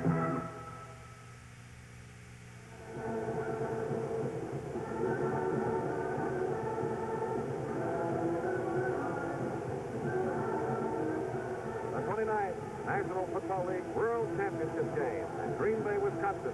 With 2 minutes and 45 seconds to go in the first half. Green Bay 21, New York nothing. The Giants on a 35-yard pass play now have a first and 10 on the Green Bay 15. Wells is King of the setback. Rote is again in the slot. The give is to King. King powers inside the Green Bay 10 as Mitchie 66, Quinlan 83. Quinlan of Michigan State. And on the tackle is Roosevelt Brown, blocked beautifully for number 24 in white, Phil King, former captain of Vanderbilt. Giants now have advanced the ball to the Green Bay 8. 7-yard gain is second down and 3 for New York. 2 minutes, 15 seconds with the clock running to go in the first half is Webster. 29 is back in as fullback, replacing King. Schaffner to the far side. Doughton, Walton are tight. Webster hit high by Nitsky, number 66 of Illinois, and 58, Dan Curry. Webster gets to the 6. It'll be a third down coming up. Third down and maybe a little less than 2 yards, about a yard and a half. There you see the Packers, 87 Davis. Up front for the Packers, Quinlan, Jordan, Hanner, Davis. Linebackers, Forrester, Nitsky, and Curry. Screminger, Simak, Wood, and Whittington have been powerfully effective here in the first half, shutting out thus far the New York Giants with 2 minutes to go in the first half. Green Bay scoring 3 touchdowns, one by Harnan, one by Dowler, and one by Ron Kramer. The Giants now have a third down, a little more than a yard, from the Green Bay 6-yard line. Wells and Webster the setback. Rote is a flanker back to the near side. And they get out. Get garbage on the play. There will be a fourth down coming up. Joel Wells. Hit by Davis, 87, 83 Clinton, and 58 Curry. The Green Bay Packers, who won the Western Conference after 12 games of a 14-game schedule, are right at their peak. No gain on the play. It is fourth down as Bobby Gators, number 35, is in at halfback. He is the rookie from New Mexico State. He is the boy that runs fast and can also throw the option pass. Goes to the near side on a fourth down and one. The Giants going for it. They give us to Gators. Gators, they want to throw to Kyle Rote. Kyle Rote was wide open, but the pass was high. And Bobby Gators, who threw only 3 passes this year, completing 3 for 2 touchdowns, is incomplete, and the Green Bay Packers take over on downs. First and 10. About a minute and 15 seconds remaining as the ball comes out to the Green Bay 20. We have Horning in the backfield. And now number 25 is in. Tom Moore replacing Jim Taylor. And Moore is somewhat of a slot back as Horning carries. The blocking is tremendous. And Horning runs to his own 37. Jim Patton makes the tackle for New York, number 20, along with Barnes, 49. There is Horning. And he has just picked up more running yardage as a Giant is injured on the play here in Green Bay. 1 minute to go here in the first half with Green Bay holding a 21-0 margin over the New York Giants. For Green Bay, after that advance, which has carried them up to about their own 37, a 17-yard advance, they will, when play is resumed, have another first and 10 as Patton was taken up on the play. Art Starr calling a tremendously effective game. As used running primarily, has tried only 8 passes, completing 4, 2 for touchdowns, and delighting this capacity crowd that you see, the Packer fans, Packer backers, while the New York Giants, going to the air 15 times unofficially, have completed only 3 passes and picking up 3 first downs compared to the Packers' 8. 21-0. As you see the field, has gotten the greatest care, gentle care of any field, I'm sure, in football in America. Just being perfect for the World Championship of Football. I mentioned earlier that the field lights have been turned on, which is a league rule, just as our ruling is that should the game be tied at the end of regulation play, there'll be a sudden death. But now we'll need those lights because it's primarily clear sky, the sun peeking from behind some of the fleecy white clouds here as the Packer fans dressed very warmly. The parking lot's cleared of lots and lots of snow as the city officials in this Bay City must be congratulated for the great work they have done. Patton now is helped off the field by Johnny Johnston and Johnny Ziegel, along with Sid Moret, the trainers of the New York Giants, and he will be replaced in the secondary by Alan Webb, a rookie from Arnold College. Patton, a man that polled more votes for All-Pro selection than any defensive man in the NFL, is on the sideline. Here are the Packers first and 10 from their own 37. Art Starr, the quarterback.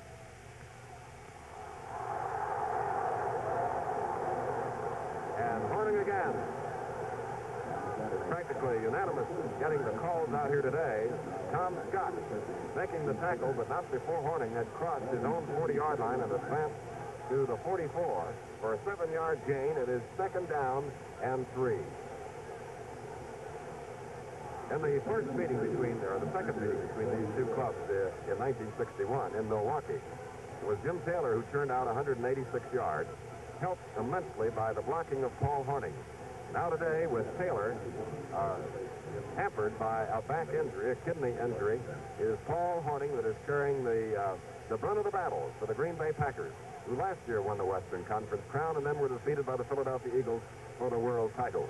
With the ball now on the 44, the Green Bay Packers in the dark jersey have a second down and 3. 50 seconds unofficially. Less than the first half of play. Delver to the far side, McGee to the near side. Starr on the long count. Gives to Tom Moore, number 25 of Vanderbilt. And Moore was held up high by number 75, Jim Katcavage of Dayton in his 6th year, along with Dick Modulewski as we look at Huff 70 in white. And Tom Moore gets the necessary yardage for a Green Bay Packer first down. So for Green Bay, with 27 seconds left in the first half, they have a first down at their own 47. And they have a 21-0 lead. Ken Iman of Southeast Missouri and St. Louis comes into the ballgame. Now he is waved off the field, coming to the near sideline. There you see Iman, 2-year man. The Packer offensive team up front have the great blockers, the great size. It includes Norm Masters at 250. There you see Moore, 25. Starr, 15. Little taping going on the left hand of Moore. Moore is a definite threat, and much to the worry of the opposing coaches throughout the year, was the Packer #1 draft choice in 1960. And as a rookie, led the National Football League in kickoff returns. So you know he has speed. He hails from Madison, Tennessee, and he is trying to fill the big shoes of Jim Taylor, who's on the sideline right now. It is Moore and Horning the setback. The Packers with a 1st and 10 from their own 47, about 20 seconds remaining in the first half. Starr getting plenty of time to complete to Ron Kramer. A powerful run.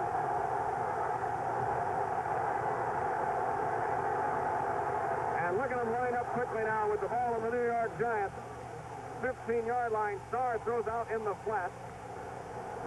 Let's see what George Rennick, the referee now, talking to Andy Robicelli, as the Packers send in what appears to be their kicking team with only 2 seconds on the clock unofficially, but a marker down on the field, and Rennick,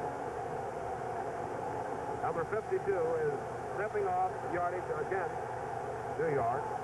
Offside on that quick count play, and Paul Horning now can up the count by 3 points, as he will try a field goal from 17 yards away, and on the clock it says only 2 seconds left in the first half. Bart Starr will hold. An angle from the far side to the near side. Here's the kick. It is up.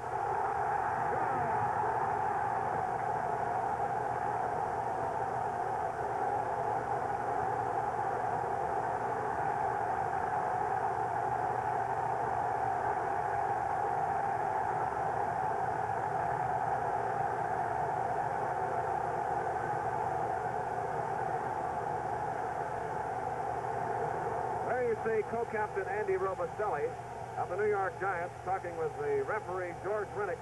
The gun has sounded here at Green Bay City Stadium. That's the end of the first half with the score Green Bay 24 and New York nothing.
In just a moment, we'll pause for station identification, after which Curly Morrison and I will return with some highlights.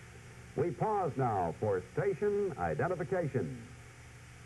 This is the CBC Television Network.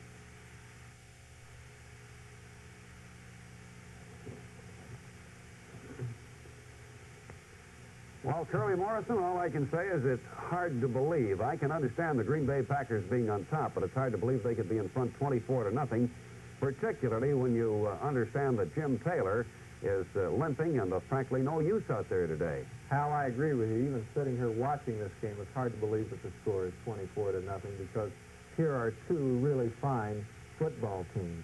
The only thing that I can say is that Green Bay is just doing the job a little more thoroughly, and they're really handling the defensive line for the most part of the Giants, which is certainly a terrific task in itself. Well, anything you wanted to say about Green Bay would be true, and just about anything against the Giants would be true at this point. The Green Bay timing is perfect, and I noticed on all those pass plays, the Giants, the ball just seems to be a foot out of reach or a foot low or a foot high. Everything's off. Well, they're getting a terrific rush by the Green Bay defensive line, and one of the things that I think is really keynoting this game is the fact that Paul Hornung, for the first time in 5 or 6 weeks, and Ray Nitschke and Boyd Dowler have been with the Packers to work the last 6 days. Hornung, you can certainly tell from games we saw previously where he was gone during the week in the service. He's had this whole week to brush up on his timing and execution of plays, and it certainly stood out here in this first half. Of course, I imagine a couple of interceptions like Green Bay pulled off against the Giants just as they tried to get something rolling. This must take the heart out of a football club. Well, it does, and the amazing thing about that interception of Ray Nitschke's, which set up the score for Green Bay, was the fact that as the play started, he was head-on the offensive center of the Giants, and yet seconds, almost an instant, he was back 15 yards to pick off that pass, and that shows you how quick these big defensive linemen and linebackers can react to a situation. Well, Curly, I know that Coach Allie Sherman of the Giants is a pretty good talker, but what does he say at halftime now, trailing 24-0? Well, the only thing he can say now is, suppose we spent this whole season preparing for this game, and let's start executing a little bit. Well, Curly, I know you've got some film shots here you want to explain to us. The first one, I believe, shows the great work of Paul Hornung, who is the outstanding offensive. His run for a touchdown. It also shows the outstanding work of Kramer and Masters in their offensive line, carving away, and a fine job of blocking by Jim Taylor. Let's take a look at the first here on the chart. This is the first touchdown of Green Bay. This is number 5, Paul Hornung right here, and this is Jim Taylor, the offensive fullback, and they're in a split position down here in the goal line. We've got the Giants' goal line defense really stacked in here. And the key block was done by Norm Masters, this offensive tackle, and Ron Kramer, number 88, the offensive end. When we look at it on videotape, you'll see the fine job that these two fellows do on Cass Cabbage, taking him down the line. The rest of these men are all checking back. That's automatic. Here Jim Taylor takes Livingston, 89, the linebacker, out.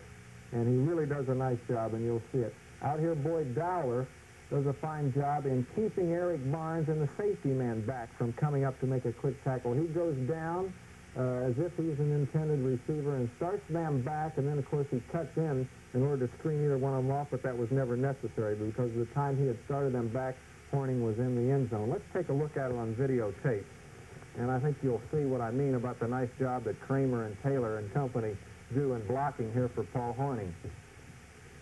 At the top of the screen to the right, you see number 88 and then number 76 on Green Bay, Norm Masters, the offensive end and tackle. Now watch them take Cabbage down the line, and watch Taylor right there knock Livingston back.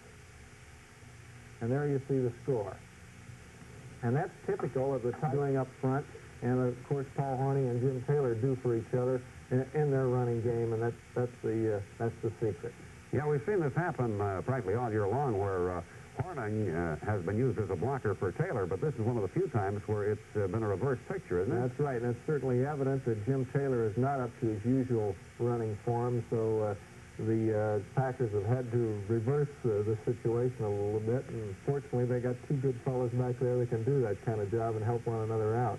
You can tell he's not up to form because Taylor carried the ball once there in the second quarter, and Jimmy Patton came in on him over on the sidelines, and he knocked him just about 8 feet right across the sideline. Now, ordinarily, Taylor would have flattened. Well, that's right. You can tell that Jim Taylor is pretty well bound and taped up, and they're doing that, of course, to protect those kidneys. They've probably got a lot of sponge rubber around this rib cage area to protect the kidneys, and he's pretty well taped in, and that's the reason he's limited in motion to some extent. Now, later on in the quarter, we had a couple of pass plays, and one thing I want to point out, they were in around the 40-yard line and then in around the 20-yard line, and we were wondering whether they would have to kick the field goal. And you were pointing out that they'll try to keep the ball in the center here, and they're working pass plays. That's right. There was a 3rd and 10 situation for Green Bay just before their second touchdown. They were about the 34 or 35-yard line of New York, Hal. And I did make a comment that in this particular instance, they're going to have to stay in position for a field goal in the event they can't pick up the first down. And what they really did, they threw just a quick little look-in pass to Ron Kramer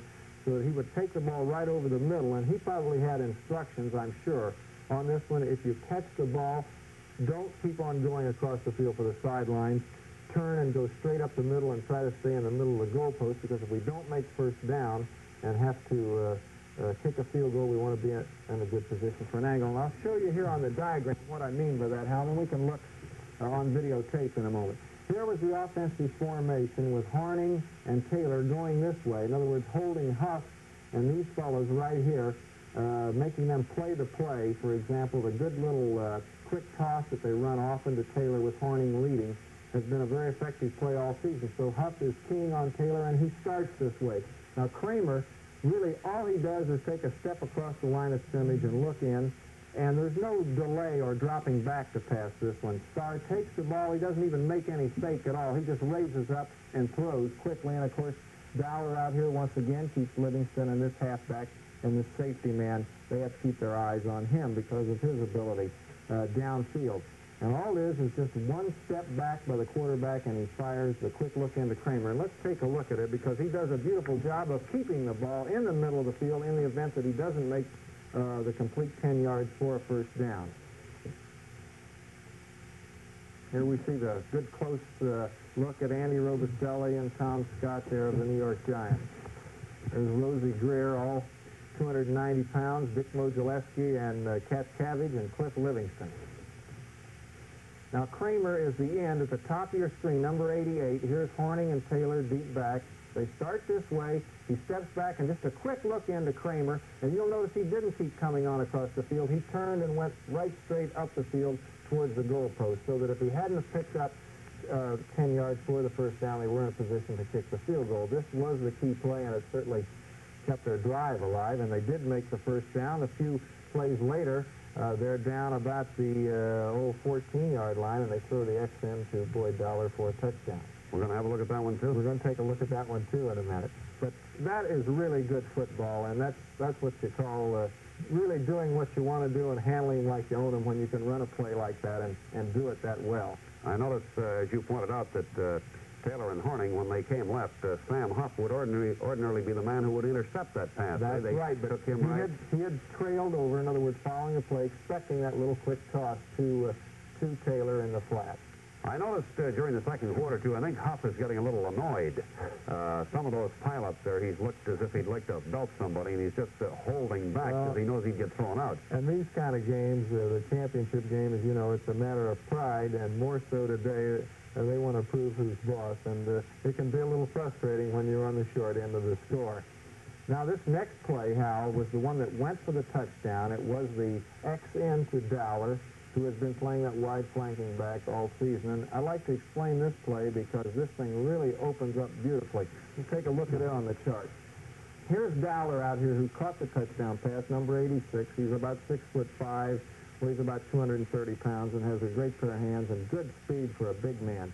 Now, this is what we call a flare-type pass, where we send out 5 receivers. Both Horning and Taylor are swinging out on this pass, and they immediately take these corner linebackers out with them when they do that. That's the first reaction because nobody else is here to cover them. These fellows have got to come out with them. Now, Dowler starts down the field straight at Eric Barnes and takes him back, and when he starts to move back, then he makes his break because he knows by this time that Kramer has also started down the field towards the safety man here, and taking him back, and then it'll come clear for him coming across the middle, and that's exactly what happened. The linebackers are occupied by the swing men, so they take the pressure off of Dowler here. This linebacker, in other words, is not going to be able to ride him in. The same thing would be true over here had that been the point of attack, because Scott, the linebacker over here, would have had to come off with Horning. Therefore, McGee would have had some freedom going down the field. The fact that McGee is a good key receiver also holds this safety man over here. He can't come over and help out on the cross until the ball is in the air, and then, of course, it's too late. So let's take a look at it on videotape and see how well it opened up. It's a third down situation again with about 10 yards to go on the 18-yard line. Now you see both backs swinging out of the backfield. And there you see Dowler coming in on the cross, taking the ball and right straight into the end zone. And there again, that's one of those situations where you call them and execute them just like you own them. And of course, one thing against the Giants today, they are getting a little home cooking from the Green Bay local fans. When you're winning 24-0, all those plays execute beautifully. Well, I'll say they do. Shirley, you've played in a couple of championship games with the Cleveland Browns. You won 2 National Football League titles, and I know you were a regular halfback at the time. I'm wondering just how you fellas feel, during the week coming up to the game and the night before the game. Can you tell me? Well, Hal, the week before a championship game is a feverish week. I must tell you that as far as the ball club is concerned, you have to prepare just like any other ball game. You don't change your routine that you've been going on week after week, month after month. Your preparation for the game and everything is exactly the same. You'll put in special game plans. But the last 2 or 3 nights before a championship game, you'll find it pretty hard to get a good solid night's sleep. You're restless, and there's just a lot of things building and keying up on your mind. And actually, the last couple of days, the ball players are living on nervous energy. And they can almost expend themselves before they get in the ball game, but they have that little extra thing that keeps them going. It's the big letdown afterwards that really takes it out of you. All right, Shirley. In just a moment, we'll go back to Green Bay for some halftime activities. The first half of the World of Sports, featuring the greatest show in football, is presented for your enjoyment by the Carling Breweries Limited, brewers of Carling's Red Cap Ale. The second half of today's game between the New York Giants and the Green Bay Packers is brought to you by Ford of Canada, on behalf of your Ford dealer who sells and services the 1962 Galaxy, Fairlane, and Falcon. And by Cameo, the filter cigarette with just a touch of menthol. Shirley, I see we have a little more time, and I'm delighted because I want to continue with this talk about how you feel before a game. Now, what final games did you play in? You were with Cleveland. Who'd you play? Well, in the 2 championship games that I played with Cleveland, in 1954, we played against Detroit, and we beat them 56-10. And in 1955, the World Championship game against the Rams in Los Angeles, we won 38-14. Well, let's talk about that Los Angeles one. Now, can you remember, the game was played on a Sunday, was it? It was, and it was the largest crowd that has ever witnessed a National League Championship game. There were over 85,000 in Los Angeles. Well, now, let's reminisce a bit here. What did you do on Saturday night before the game? Well, we have a regular routine with the Browns, Hal. We all eat together around 6:30, and then we always go to a movie together in mass, in a group, and we usually get a choice, and we vote and decide which local movie and the nearest theater we can see. And I've forgotten the one we saw. I'm sure I couldn't remember anything about it, but that was our routine, and back to the hotel and in bed around 10:30, and it's a pretty restless night because you're playing the game hours before it starts. All right, I think it's time, Curly, to go back to City Stadium in Green Bay, where we'll see some halftime activities right after this message. Now here's a commercial with a twist, the Falcon twist. You're going to get a new Falcon? A 62 Falcon. Everybody loves Falcon. So listen, Malcolm. Pick me up in your Falcon. I'll be ready at 8. I'll be there with my Falcon. We'll have a wonderful ride. And I'll be right at your side. Economical Falcon. Cost so little to run. With the money we save with a Falcon, We can sure have a barrel of fun. Everybody loves Falcon. lots of reason to boast. Because you get more from a Falcon. The car America loves the most. It's America's favorite, so economical, low-price compact car. Oh, Malcolm. Go to your Ford dealer. You'll be welcomed, Malcolm.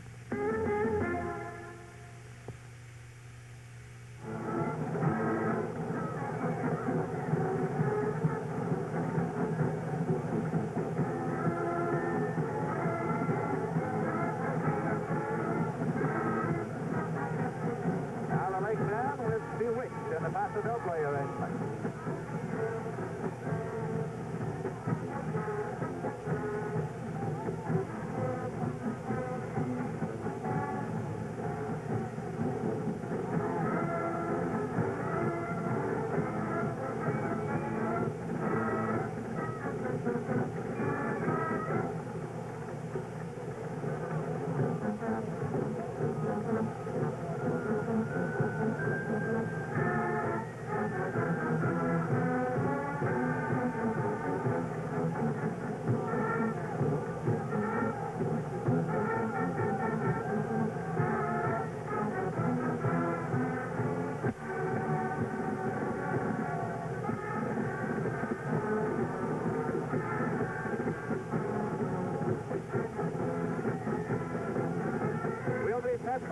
second half kickoff in just a moment. It's just a touch, a gentle touch, a cooling touch of menthol. Reawaken your taste with Cameo. Refreshingly different. With Cameo, you get only the coolness of menthol. You taste only the natural flavor of fine, fully matured tobacco. Refreshing, like an igloo on a warm August day. Try a pack of Cameo soon. They're filter tipped, king size. There's just a touch, a gentle touch, a cooling touch of menthol. Reawaken your taste with Cameo. Refreshingly different.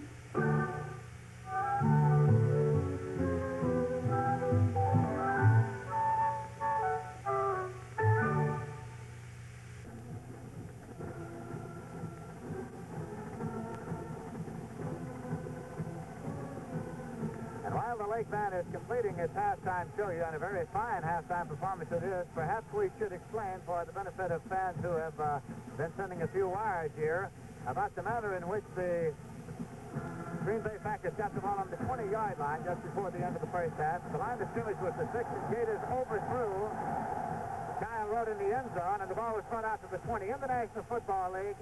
An incompletion on fourth down in the end zone is a touchback, and the ball comes out to the 20 and not to the line of scrimmage. That is the rule in the National Football League. Both teams back on the field here now, and the band's still on the goal line with another number yet to play also. However, they are marching them off as the teams are ready to play football. And as we start the second half of the ball game, it's the Green Bay Packers 24 and the New York Giants nothing. Giants are going to be kicking off here because you'll recall that the Giants won the toss at the start of the ball game and elected to receive. So at the start of this half, it is the Packers who get the option, and it is Pat Summerall who is putting the ball down on the kicking tee to kick off for the New York Giants. This is Summerall's first appearance in this ball game this afternoon. The deep men are Tom Moore, number 25, and Herb Adderley, number 26. Deep for the Green Bay Packers to receive the kickoff. The Green Bay Packers, having dominated the first half of this ball game and leading by a score of 24-0. That hand is for the Lake Band from Milwaukee as they march off the field. In the first half, the New York Giants got only 1 first down rushing, 2 first downs passing, and 1 first down by penalty. The Giants picked up only 35 yards rushing against the Green Bay defense. The Packers had 7 first downs rushing, 5 passing, 1 by penalty for 13 first downs. They had 101 yards rushing and 106 yards passing. All right, the kickoff. Pat Summerall. It's going to be short. It's on the 20, and it's picked up at the 20-yard line and returned up past the 35. By Tom Bevis. And it's going to be placed on the 36-yard line, put in play first and 10.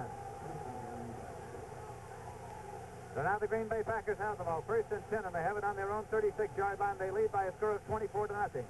As we start the second half, Jimmy Patton is back in the ball game. He was removed after he was shaken up in the first half. He is back there at deep safety for the New York Giants. March star number 15, the quarterback.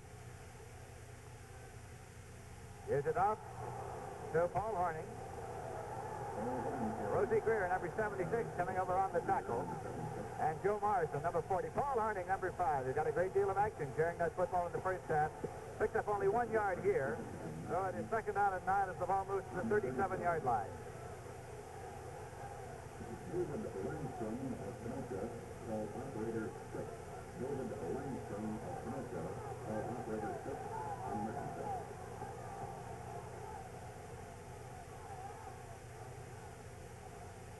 Star palmed the ball for a moment, running it out of the pocket, out of the 40 to the 45, to the 50, and it's Mike Star going to the 41-yard line, fumble the ball. It's picked up by Jimmy Patton, and Patton is running it to the 40. And he is being pulled down by Gregg on the far side of the field, Forrest Gregg, number 75. So Jim Patton is the man who recovered the fumble. However, there's a penalty marker on the play, illegal procedure against the Green Bay Packers. Declined because the Giants want the football, and they get it 1st and 10 on their own 42. So the Giants get a break early here. They held the ball on their own 42-yard line. Charlie Connolly, number 42, is starting this half at quarterback. Y.A. Tibble started the ball game. Connolly starting now. Referee Rennick comes in and picks up the ball.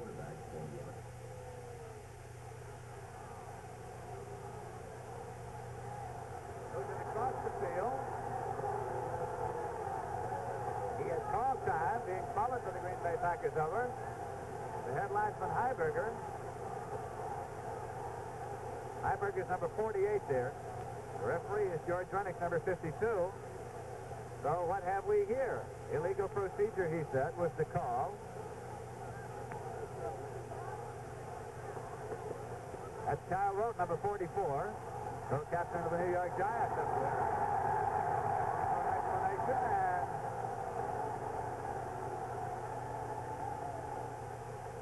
we hope to get one here from George Rennick any moment ourselves. The ball has been spotted now on the 47-yard line of the New York Giants. That's Kyle Rote, number 44, still trying to get things explained to him. The Green Bay Packer offensive unit has come back onto the field. New York Giant defensive unit has come back on, although the offensive unit is not left entirely. And the chain has been extended toward the Green Bay Packer goal. And who has the football? Well, it's being taken back now. Illegal procedure against the Green Bay Packers. The 5-yard penalty is sent assessed, and that is Andy Robicelli, player-coach of the New York Giants, who is talking to head linesman Heiberger now. And apparently things are going to proceed from right here. As the ball is being moved back to the 35-yard line. It is 1st down. And 15 yards to go as the chain is now extended.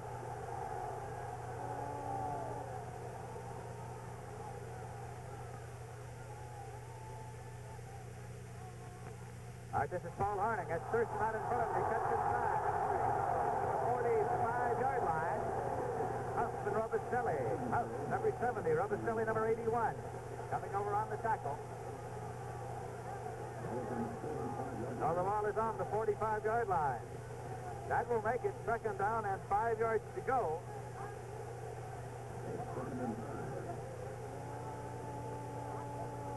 Second down, 5 yards to go.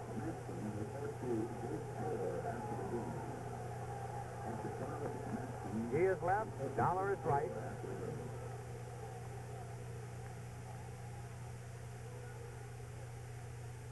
Jim Taylor gets the football and goes for 1 yard, met by Sam Huff, number 70, along with Cliff Livingston, number 89. A gain of a yard on the play. So it is 3rd down and 4 yards to go for the Green Bay Packers, who lead here by a score of 24-0 in the 3rd quarter. Now another conference between referee Rennick and head linesman Heiberger.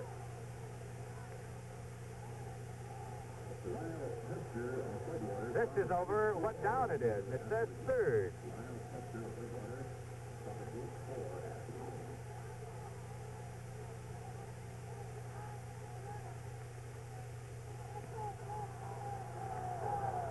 All right, Max McGee is put to the left side and Boyle Dollar is flanked to the right side. Horning and Taylor in the running back position.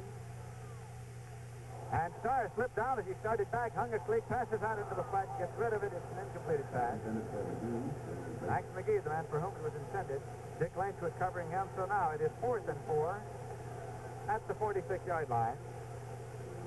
And the Green Bay Packers get set for their first kicking situation of this ball game. Morrison and Wells are dropping back to deep men. Morrison is 40 and Wells is number 28. And Boyd Dollar will do the kicking for the Green Bay Packers, standing right now on his own 32-yard line.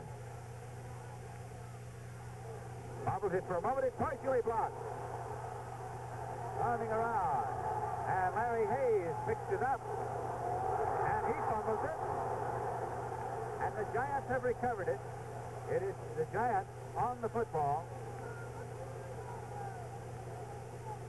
Cliff Livingston was the man who partially blocked it. Hayes had it for a moment, and then it was recovered by the New York Giants. By Mickey Walker, number 65. So the Giants with the possession first and 10 at their own 46-yard line.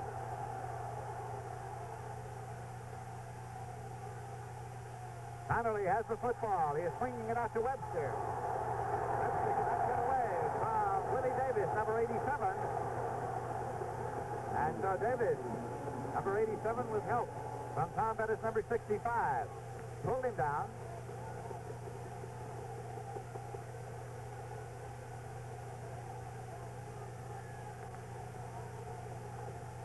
Lost of 5 yards on the play. It is 2nd and 15 at the 35.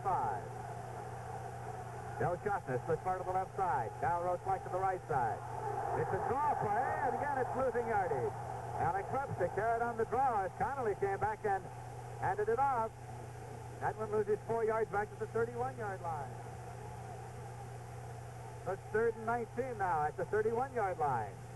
The Green Bay defense pouring in on the New York Giants as Green Bay leads here by a score of 24-0. 9 minutes, 50 seconds unofficially remaining to be played in the third quarter. Schaffner is split to the left side. Rode is back to the right side. Walden, the tight end, is split about 3 yards. Connolly retreating to throw. Looks for Schaffner. Instead throws to Walden, cutting across. And Joe Walden came across with the diving catch at the 50-yard line. He took the linebacker, Bill Forrester, number 71, out there with him. So it was Schaffner going deep and Walden cutting across. The pass went to Walden at the 50. Not enough for the first down. It is 4th down and 1 yard to go. 4th down and 1 yard to go. And so Chandler has come into the ball game now. Don Chandler, the punter, has come in for the New York Giants. And the Green Bay Packers have dropped back. Willie Wood, number 24, and Lou Carpenter, number 33. There they are, the deep men. Giants trail by 24 points here. Chandler kicking. High spiraling kick over the wood side of the field. He lets it go, and it goes out of bounds inside the 15-yard line. You see exactly where it's lined up as it's brought to the inbound marker. Bob Sims was downfield covering in a hurry.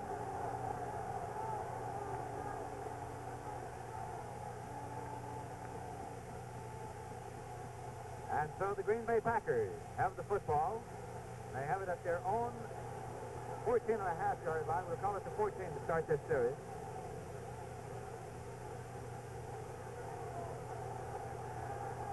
All right, McGee is split left, and Dallas flank right. Bart Starr, number 15, the quarterback. That's Jim Taylor, number 31, directly behind him. Sam Huff on the nose across. Going for no gain. Jim Taylor carried. Tom Scott, number 82, the right outside linebacker, coming over to make the tackle. 2nd and 10 on the 14 for the Green Bay Packers. This is the first time in history that the National Football League championship game has ever been played in Green Bay, Wisconsin, despite the fact that they've had a pro football team here for more than 40 years. It's a big day in Green Bay.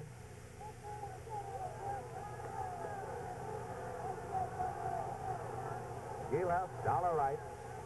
Horning and Taylor, the running back. Bart Starr swinging it out to Horning, and it is going as an incomplete pass. Rosie Greer and Jim Katkavich in there putting the rush on Bart Starr. He fired it out to the front. That makes it 3rd and 10 at the 14-yard line.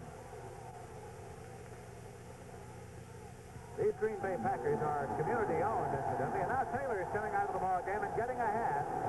Jim Taylor gets a hand as he is replaced by Tom Moore, former Vanderbilt star. That's Taylor. Taylor sustained a kidney injury in the final game of the regular season at Los Angeles against the Rams, and it was problematical as to just how much he would be able to play in this ball game. He has been a big help, however, in that first drive. He was a tremendous help. All right, this is Horning carrying. Got short of the 20-yard line by Erich Barnes, number 49, the defensive left halfback. That will set up a punting situation for the Green Bay Packers.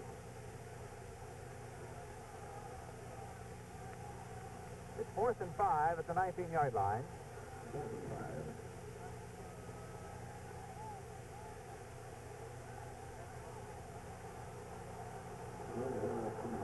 So Wells and Morrison are the deep men there. Morrison at the bottom of your screen and Joel Wells at the top. As Floyd Dollar will do the kicking. Gets this one off a long, high, spiraling kick. Morrison drops it at the 25, chases it around, scrambles for it, and it's recovered by the Green Bay Packers.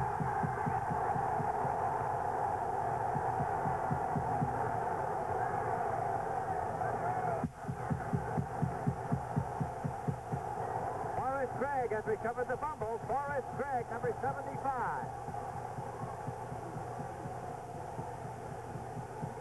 And so now the Green Bay Packers have the football. It is at the 22-yard line of the New York Giants. Forrest Gregg came over to the sideline, now coming right back out there.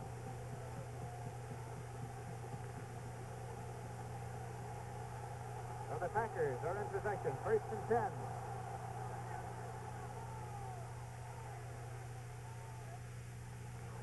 This is Tom Moore carrying, number 25, to the 16-yard line. Sam Huff, number 70 on the tackle, along with Joe Morrison, number 40.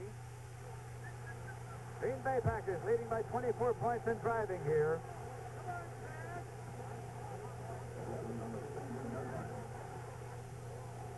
Second down and 4 yards to go for the Green Bay Packers on the New York Giants 16.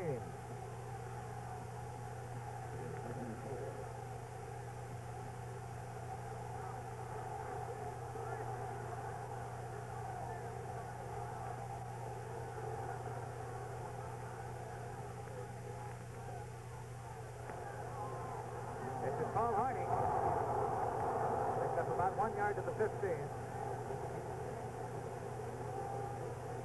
Dick Modulewski, number 77 on the tackle. On with Rosie Greer, number 76, and Sam Huff, number 70. Ball is spotted squarely on the 15-yard line. Third down and 3 yards to go there. We have 5 minutes, 30 seconds unofficially remaining to be played in the third quarter here in Green Bay, Wisconsin, with the Packers leading the Giants by a score of 24-0 and driving. Dollar flank to the right side. Max McGee is split to the left side.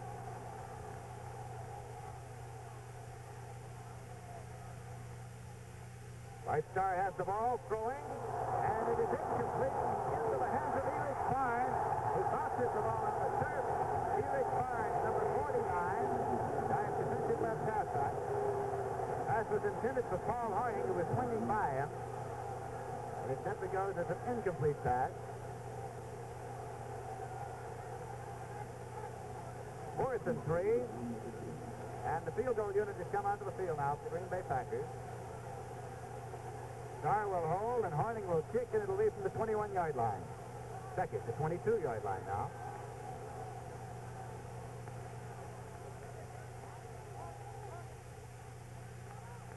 Horning kick is up, and it's good. Right out on the field with the score. The Green Bay Packers 27 and the New York Giants nothing. Ford Fairlane for 1962. Completely new in quality, luxury, value. The 1962 Fairlane. Beautifully styled from every angle. Just look at its classic roofline. Thin, dramatically defined with the high-fashion Thunderbird look. Look at its handsome full-width grille, gleaming, good-looking, with wide-spaced dual headlights. Look at its clean rear deck, beautifully proportioned, with Ford's traditional round tail lights. Styling excellence is typical of the new standards of quality engineering and design that are built into the 62 Ford Fairlane. Find out for yourself. See it, drive it at your Ford dealers. First chance you get.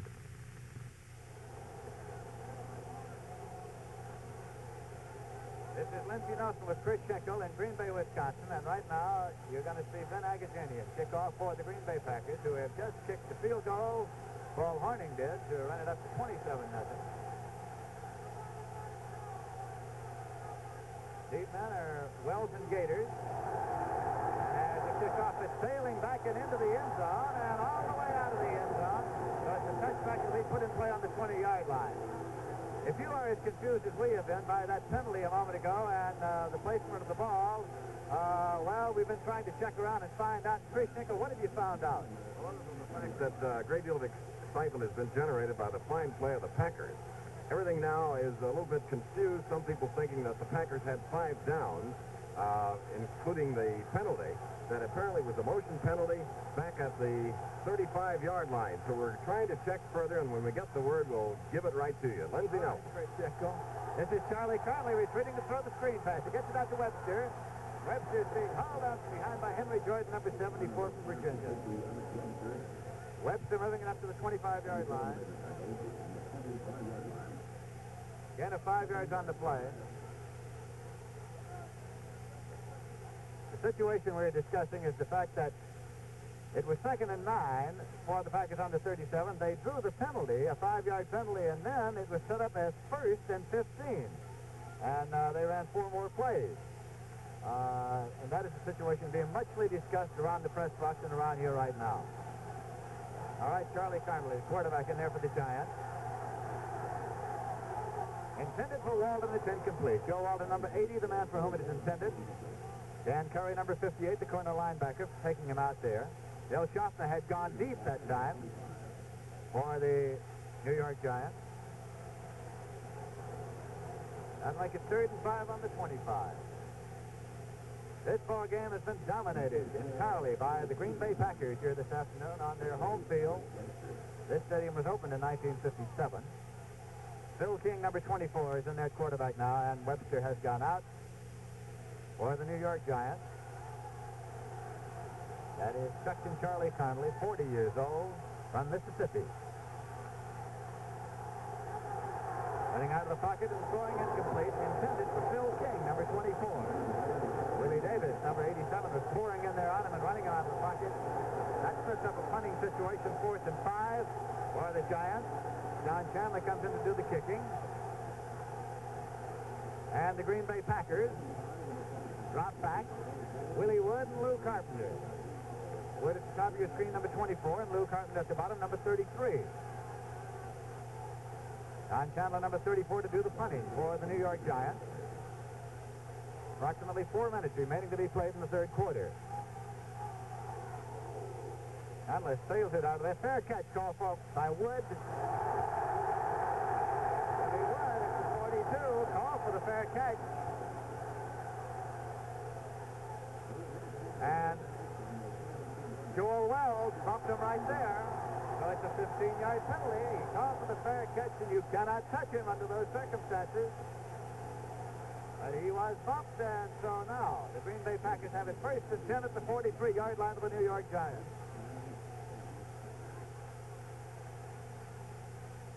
So again, the Packers have the ball in Giant territory.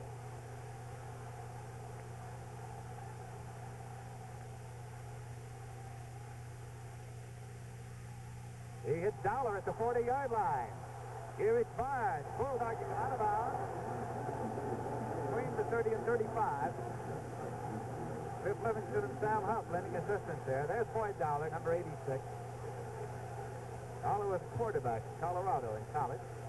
Ball is being marked at the 32-yard line. So it's a 1st down.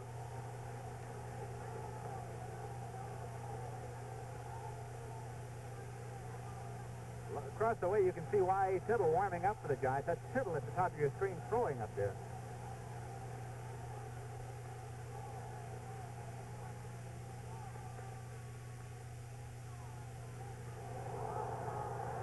Right, moving up the middle. Paul Hornung carrying. Sam Huff on the tackle, along with Andy Rovistelli. Being marked at the 26-yard line. 2nd down and 4 yards to go for the Green Bay Packers. Driving again deep into Giant territory. The Packers lead here by a score of 27-0.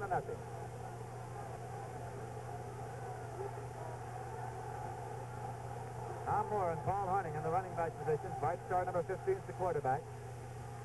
Dollar right on the line. McGee flank to the left side. He throws to Dollar. And Dollar makes the catch inside. And it is completed at about the 13-yard line. He reached Barnes, the defender. Boy, Dollar is 6 feet 5 inches tall. He can reach up there. And the ball is being brought and marked now at the 13-yard line. First down play, so it's 1st and 10 now for the Green Bay Packers at the Giant 13-yard line. Dollar's on the line at the right, and McGee is flanked to the left side. This is Paul Hornung throwing, and it's incomplete to Max McGee. Joe Morrison and Dick Lynch covering. Gillespie was in there on Hornung. He managed to get it off anyway. Jimmy Taylor coming back into the ball game at fullback. And Tom Moore is coming out for the Green Bay Packers.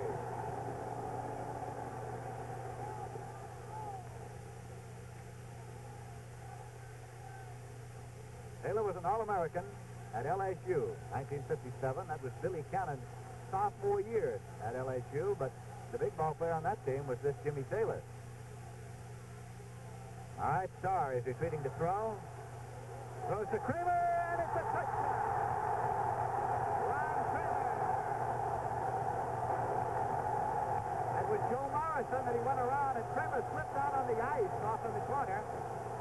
Kramer slipped on the ice after he left the field. He got out there on that hard clay that is completely frozen and slipped on, but after he had scored the touchdown, his second of the day, Joe Morrison was the defender that he went around as he went into the end zone.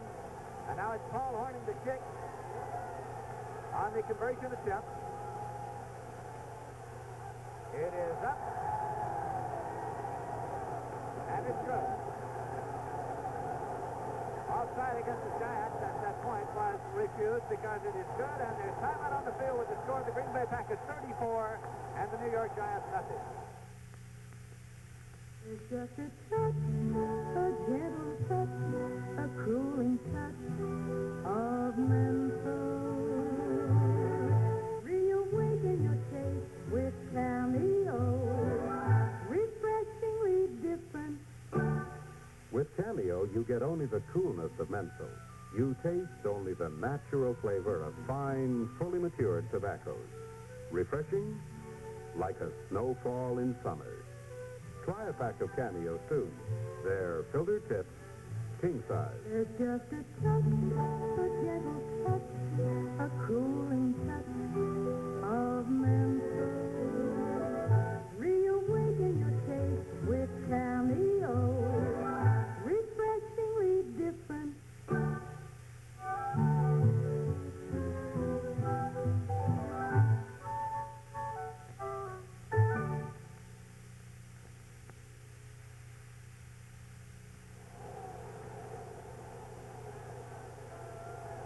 Agajanian will kick off again for the Green Bay Packers. And the deep men are Gators and Wells. After Agajanian kicked a couple of short, they moved Gators and Wells up to about the 8-yard line. And then the last time, Agajanian kicked it right on into the end zone and out. So Agajanian again kicking, a little short. And it is Joel Wells at the 10-yard line. Wells to the 15, to the 20, to the 25. Wells to the 30. Still going and gets it up to the 35-yard line. Joel Wells returning it. 21 on the tackle. Ball is spotted near the 34, so let's start this series first and 10 at the 34-yard line.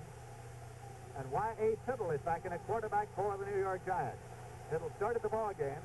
They lead by Conley in the second quarter. Conley started the second half. Tittle is asking for quiet. And now he is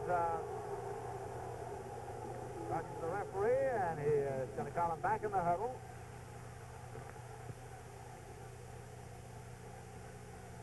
Tittle got up there, apparently could not hear his signals, and a timeout has been called on the field here.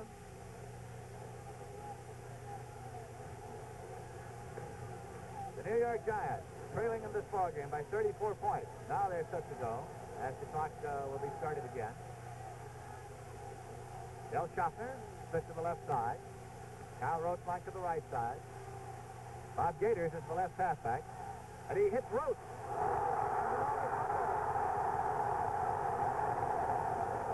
And the Giants got the football. It is Joe Walton, number 80.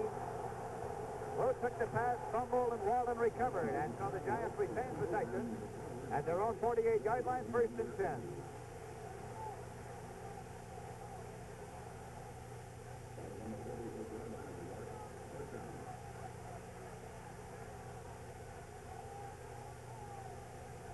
About a minute and a half remaining to be played in the third quarter here in Green Bay, Wisconsin. Schaffner splits to the left side, Roach flank right. Tittle retreating to throw. And he throws to Schaffner, his first catch of the day. Simak, number 27, is there. And Willie Wood, number 24, also on the tackle. That's the first down for the Giants now. 1st and 10 as they held the ball on the 33-yard line of the Green Bay Packers.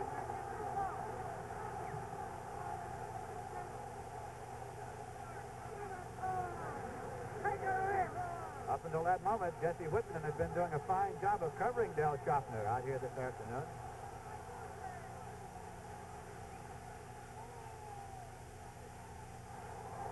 Why, Tibble slipping as he started back for the ball, so it is simply going to be grounded back there.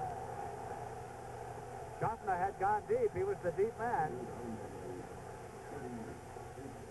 And Tibble trying to get back in a hurry. Pull down on the 39-yard line. 2nd and 16 now. That is the Packer defense. Number 87 is Davis, 79 is Tanner, 74 is Jordan, and 83 is Bill Quinlan. 58 there is Dan Curry. 71 is Forrester. 24 is Willie Wood. 47 is Whitman. 46 is Grimminger. All right, Schaffner is split part of the left side. It'll hit him. And he is hit immediately by Willie Wood, number 24. Schaffner and Tittle are roommates, incidentally, on the road. So the ball goes to the 31-yard line. That's going to make it 3rd down and 8 yards to go. 3rd and 8 for the Giants. And there's the gun. That's the end of the third quarter with the score of the Green Bay Packers 34, the New York Giants nothing.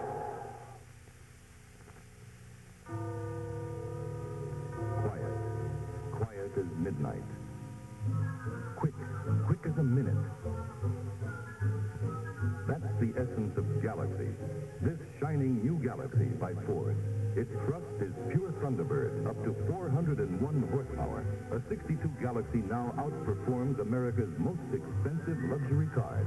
And does it in a whisper. Silence has always been an important test of how well, how solidly, how conscientiously a car is built. And Galaxy is as silent as a secret. Because this Galaxy is the most carefully crafted in Ford's long history of fine craftsmanship. How long has it been since you've driven a new Ford?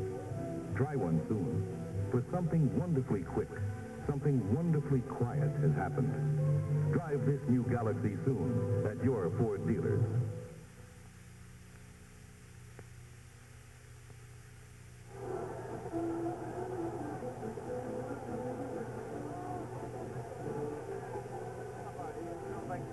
Lombardi with the white cap on there, and Bankston with the black hat on, his defensive coach.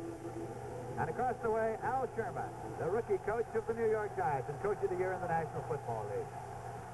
All right, Y.A. Tittle retreating to throw now, and he throws to Rote, and it's incomplete. Grimminger was the defender, number 46 in the chase.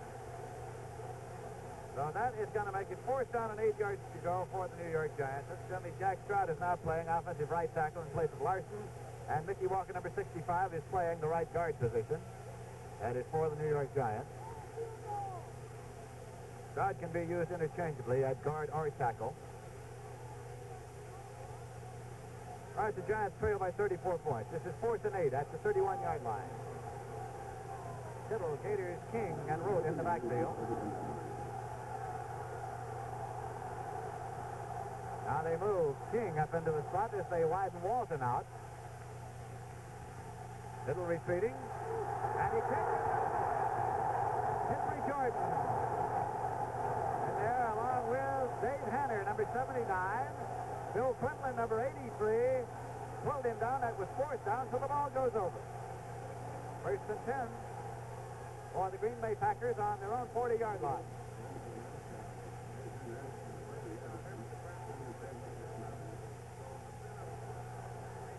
For the Green Bay Packers, both offensively and defensively, as Bart Starr, the quarterback, has yet to be touched by a Giant defensive player thanks to the great blocking of the men up front.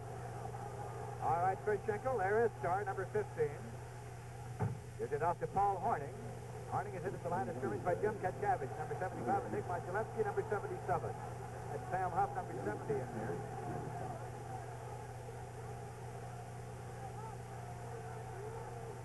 Packers right now have Tom Moore running in at fullback instead of Jim Taylor.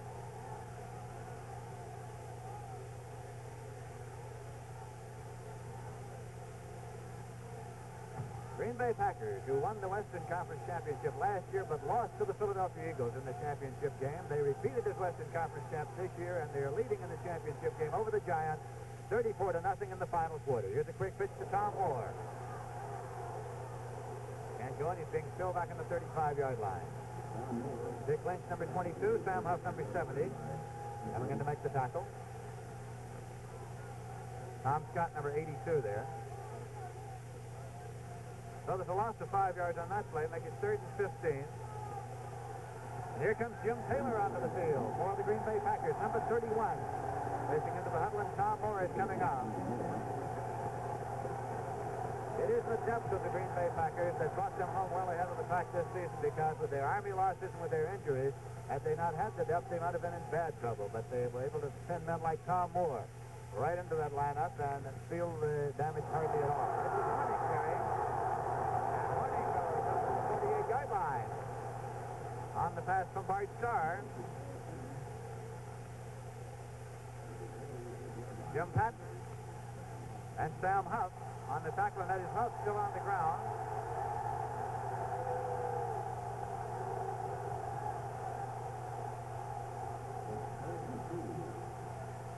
Still not enough for the first down. It is 4th and 2 at the 48-yard line.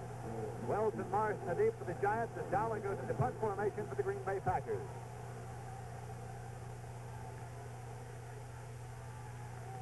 Dowling gets it off. Fair catch call for it at the 21-yard line by Joe Morrison. And that is where the Giants will take over 1st and 10.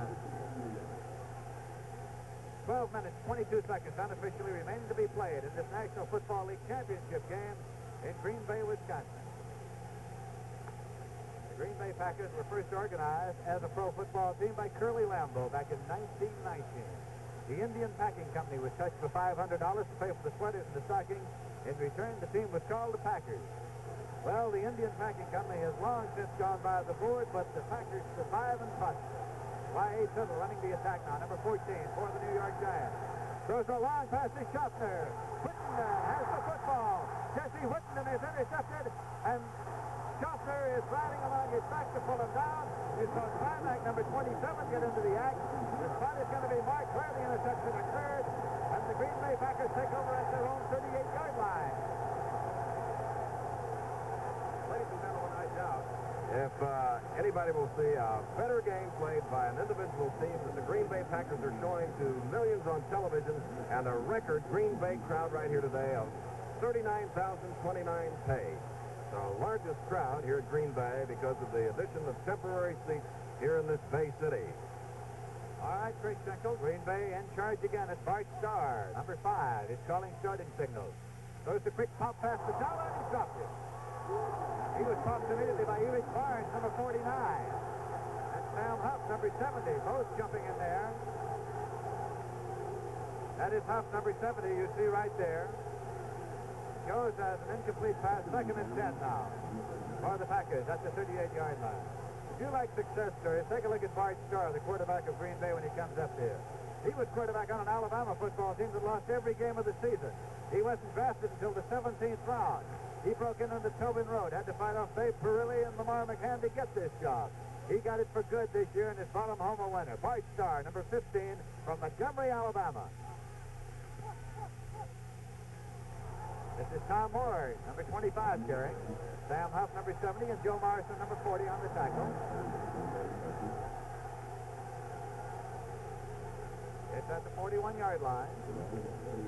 Gain of 3. It is 3rd down and 7 for the Green Bay Packers.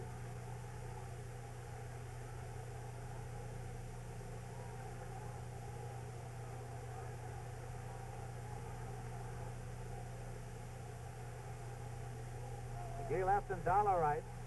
Tom Moore and Paul Horning in the running back position. You saw Robicelli break across. The penalty marker goes down. You saw Andy Robicelli. Dick Marchulewski also moving over. So the penalty is against the New York Giants. 5-yard penalty for offside. Makes it 3rd down and 2 yards to go now.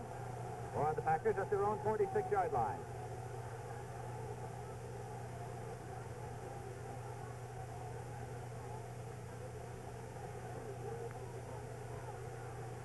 Green Bay Packers 34, and the New York Giants nothing at City Stadium in Green Bay.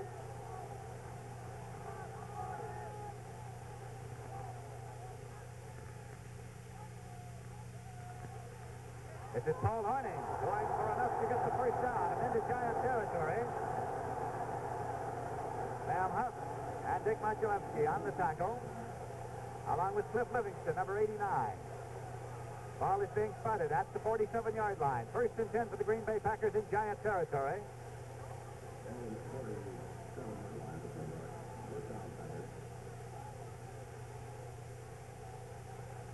Jim Taylor's back in at fullback, and Tom Moore has come out now for the Green Bay Packers. Paul Horning still in the other running back position. Jim Taylor carrying it on the draw, and Taylor finds an opening, goes to the 30-yard line, comes to the outside, and he is not the 15-yard line. He is being run out of bounds by Eric Barnes, number 49. He got a nice block from number 86, Boyd Dowler, downfield. Jimmy Taylor bursting through, going to the outside. It's at the 14-yard line. First down, 10 yards to go for the Packers as they're leading 34-0 and driving.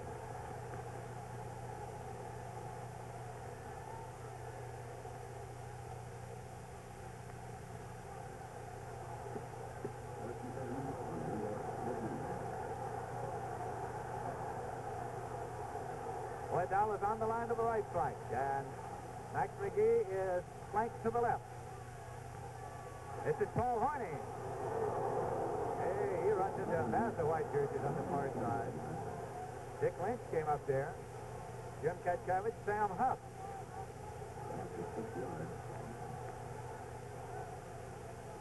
That is Forrest Gregg, number 75, who was trying to lead the player on there. A loss of 6 as the ball is spotted at the 20th, 2nd and 16 now for the Packers. Paul Horning, Louisville, Kentucky, Heisman Trophy winner and All-American quarterback. The number 1 draft choice for the Green Bay Packers when he came into the Pro League. They tried him at quarterback, he couldn't make it. They tried him at fullback, he didn't make it. They tried him at halfback, and he became the most valuable player in the league.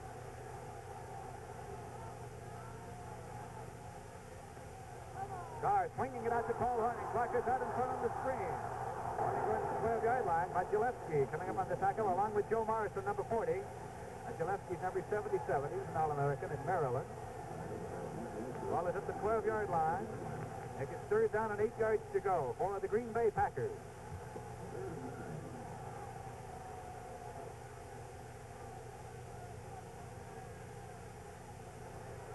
They say that these Green Bay Packers are a community project and a regional religion.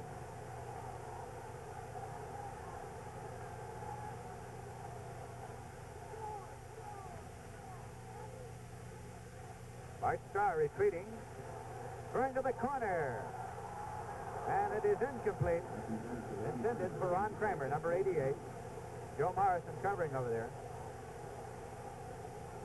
4th and 8 on the 12, and the field goal team has come onto the field now. The field goal unit has come onto the field for the Green Bay Packers. They lead 34-0 with 8 minutes, 15 seconds unofficially remaining to be played in this game. The difference between winning and losing is about $2,000 per man. Winners will get something over $5,000 each. Losers will get something over $3,000 each. All right, it'll be a 19-yard field goal attempt with Starr holding and Paul Horning kicking. It's up, and it's good. So there's timeout on the field with the score of the Green Bay Packers 37 and the New York Giants nothing. It's just a touch, a gentle touch, a cooling touch of menthol. Reawaken your taste with Cameo. Refreshingly different. With Cameo, you get only the coolness of menthol. You taste only the natural flavor of fine, fully matured tobaccos. Refreshing, like ice on a day in June. Try a pack of Cameo soon. They're filter tipped, king size. There's just a touch, a gentle touch, a cooling touch of menthol. Reawaken your taste with Cameo. Refreshingly different.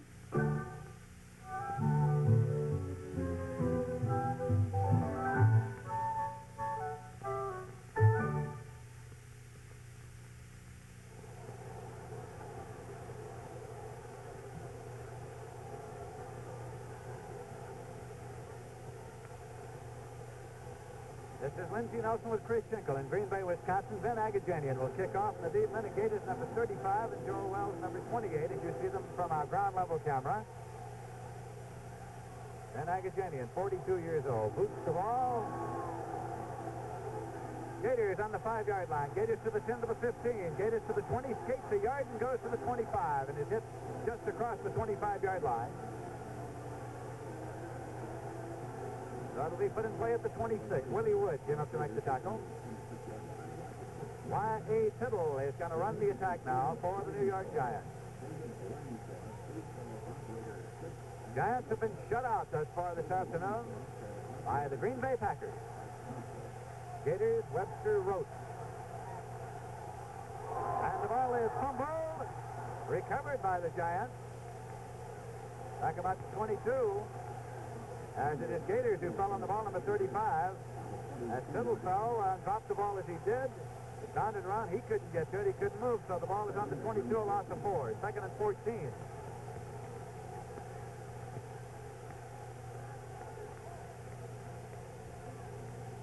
And now Phil King is coming to the ball game, and you see Alex Webster leading on the far side. King is in his fullback, number 24 for the New York Giants.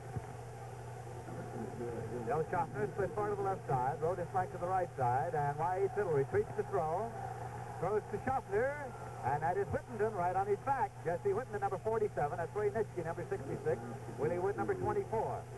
But Tittle hits Schaffner, and it's at the 36-yard line. First and 10. This has been an afternoon when very little has gone right for the New York Giants and very little has gone wrong for the Green Bay Packers as they lead 37-0. These teams played once in the exhibition series, and the Packers won 20-17. They played once during the regular season, and the Packers won 20-17. Tittle is swinging it out to Kyle Rote. Ray Nitschke was red dogging in there on Tittle. Ray Nitschke was red dogging in on Tittle, and Bill got it out there intended for Rote. But Tittle is just now back on his feet, loosening up a little.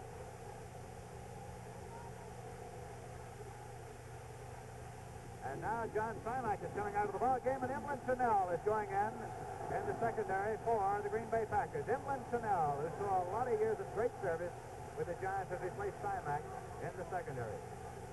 Second and 10 is the 36 for the Giants. And off is to Phil King, and the Chief is being filled for a loss. Bill Quinlan, number 83, firing it on him, former Michigan Stater, who came to Green Bay from Cleveland, as did 3 of that front 4, as a matter of fact. Third down and 12 yards to go. A loss of 2 on that last handoff. We were speaking of how the Packers got their name. The Giants got their name when Tim Mara bought the team back in 1925, and he named them in honor of John McGraw's baseball Giants, who also played at the Polo Grounds. Giants have gone to San Francisco, of course, now the baseball Giants. It is Grimminger, incomplete.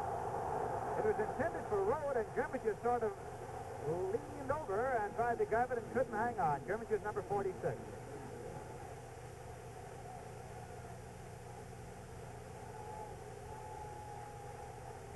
is 4th and 12 from the 34-yard line. A punting situation of Don Chandler coming to do the kicking. Willie Wood and Lou Carpenter are the deep men. Wood at the top of your screen and Carpenter at the bottom. 37-0. The Packers leading the Giants.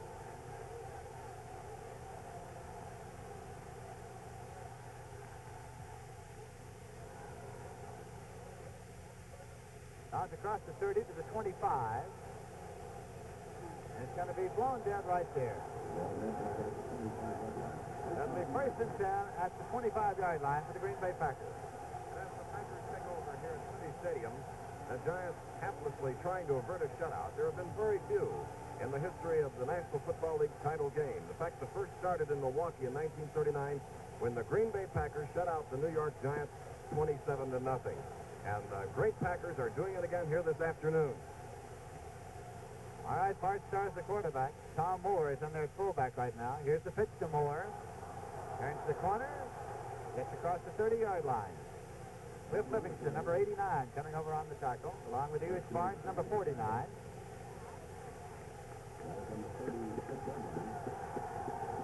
Well, it's on the 31-yard line, and now Paul Hornung has gone out of the ball game. And coming in is Elijah Pitt. Hornung is getting a standing ovation as he comes off the field. There is Paul Hornung getting a standing ovation from these fans. There they are up and on their feet. Jerry Knappel has gone in also, replacing Kramer. Knappel's in it in.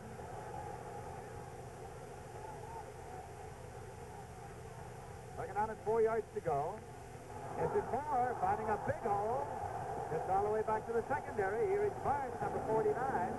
Rosie Greer, number 76, coming across. It's a first down for the Green Bay Packers.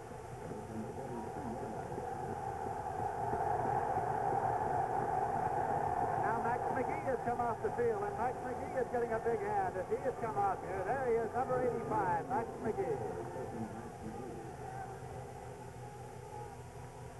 Lou Carpenter has replaced him, number 33, and he has slipped to the left side this time. So Knappel and Carpenter, the ends in for Green Bay right now. Pitts and Moore are the running backs. This is Elijah Pitt. Big Rosie Greer, number 76. Makes the tackle with help from Joe Morrison, number 40. Now Boyd Dowler has come out of the ball game. Boyd Dowler has come out of the ball game.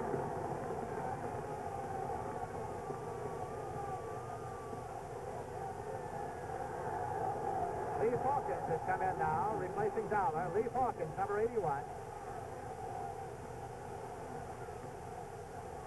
Second down and 9 yards to go.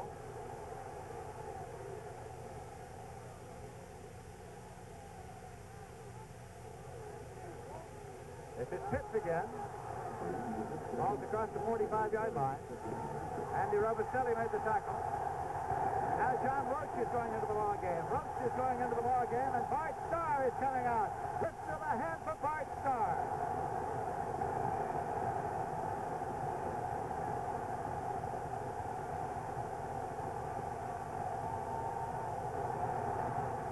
Packers getting a hand as they're being brought out one by one with 2.5 minutes remaining to be played in this championship game.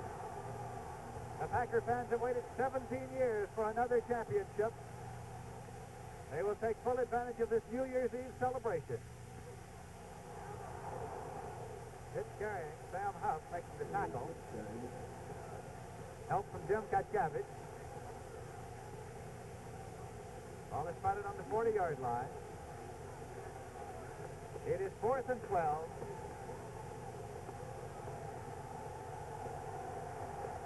And now, with 2 minutes remaining, there's timeout on the field with the score of the Green Bay Packers 37, the New York Giants nothing.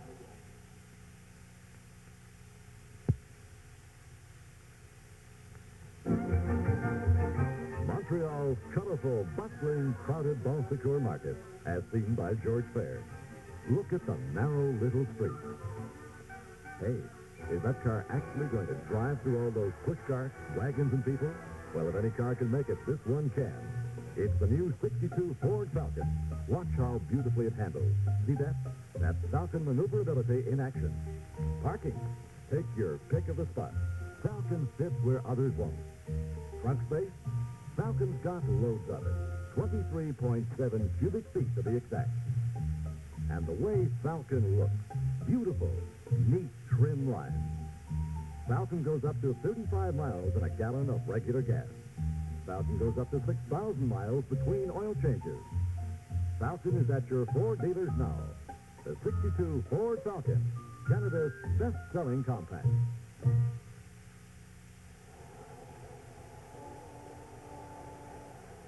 With 2 minutes remaining, it's a 4th and 12 situation, so the Packers will be in position to punt. Boyd Dowler going into the ball game to do the punting. Dropping back now. Wells and Morrison to the deep men. Now he gets it off a long, high, spiraling kick, driving Morrison back. He lets it go and hits on the 5. And it is grounded by Herb Adderley, number 26. Adderley, number 26, grounds the ball. And it's going to be at the 9-yard line. You know, the Giant defensive unit is one of the proudest units in pro football. They had played 105 games as a unit coming in here. They, of course, were the unit in the 1956 game won by the Giants over the Bears. The Green Bay Packers this afternoon have devastated that defensive unit. The Giants now facing a shutout. Have the ball 1st and 10 on their own 9 on the Y.A. Tittle to run the T attack.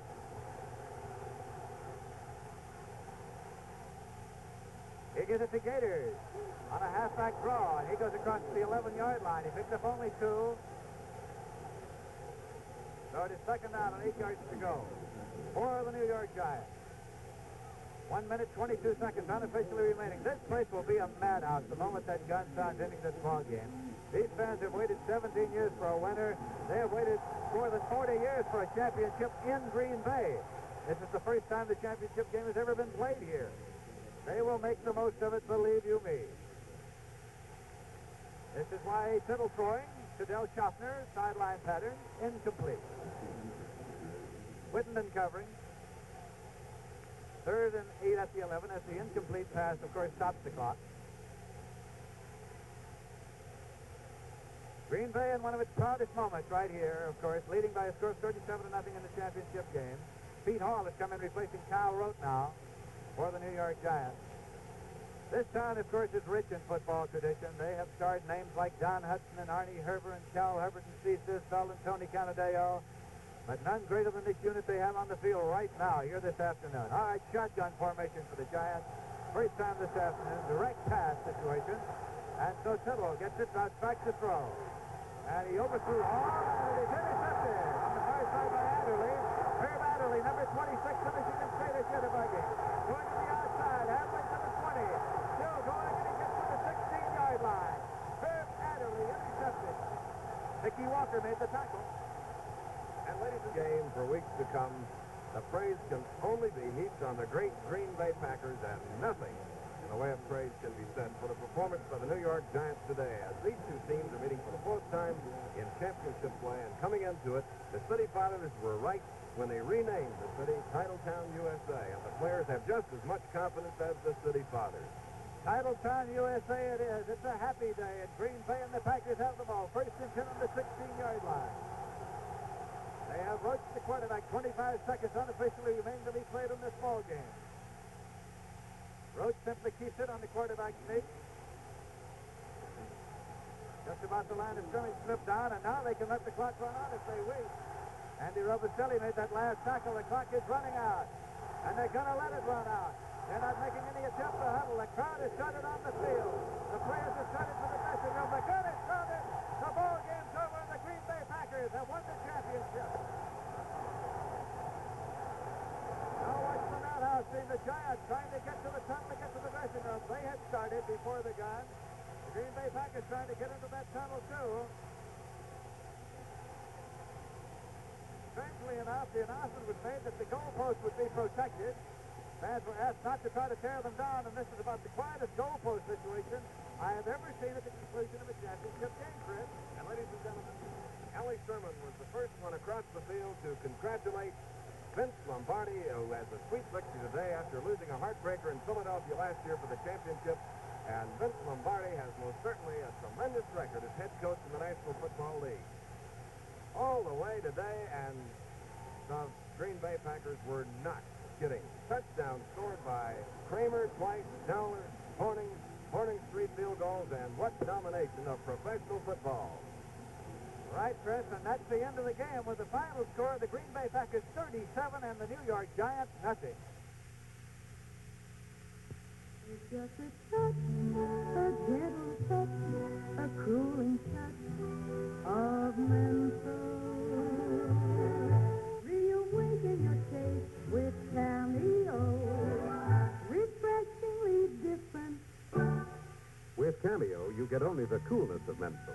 You taste only the natural flavor of fine, fully matured tobacco. Refreshing, like a snowy sleigh ride in the middle of July.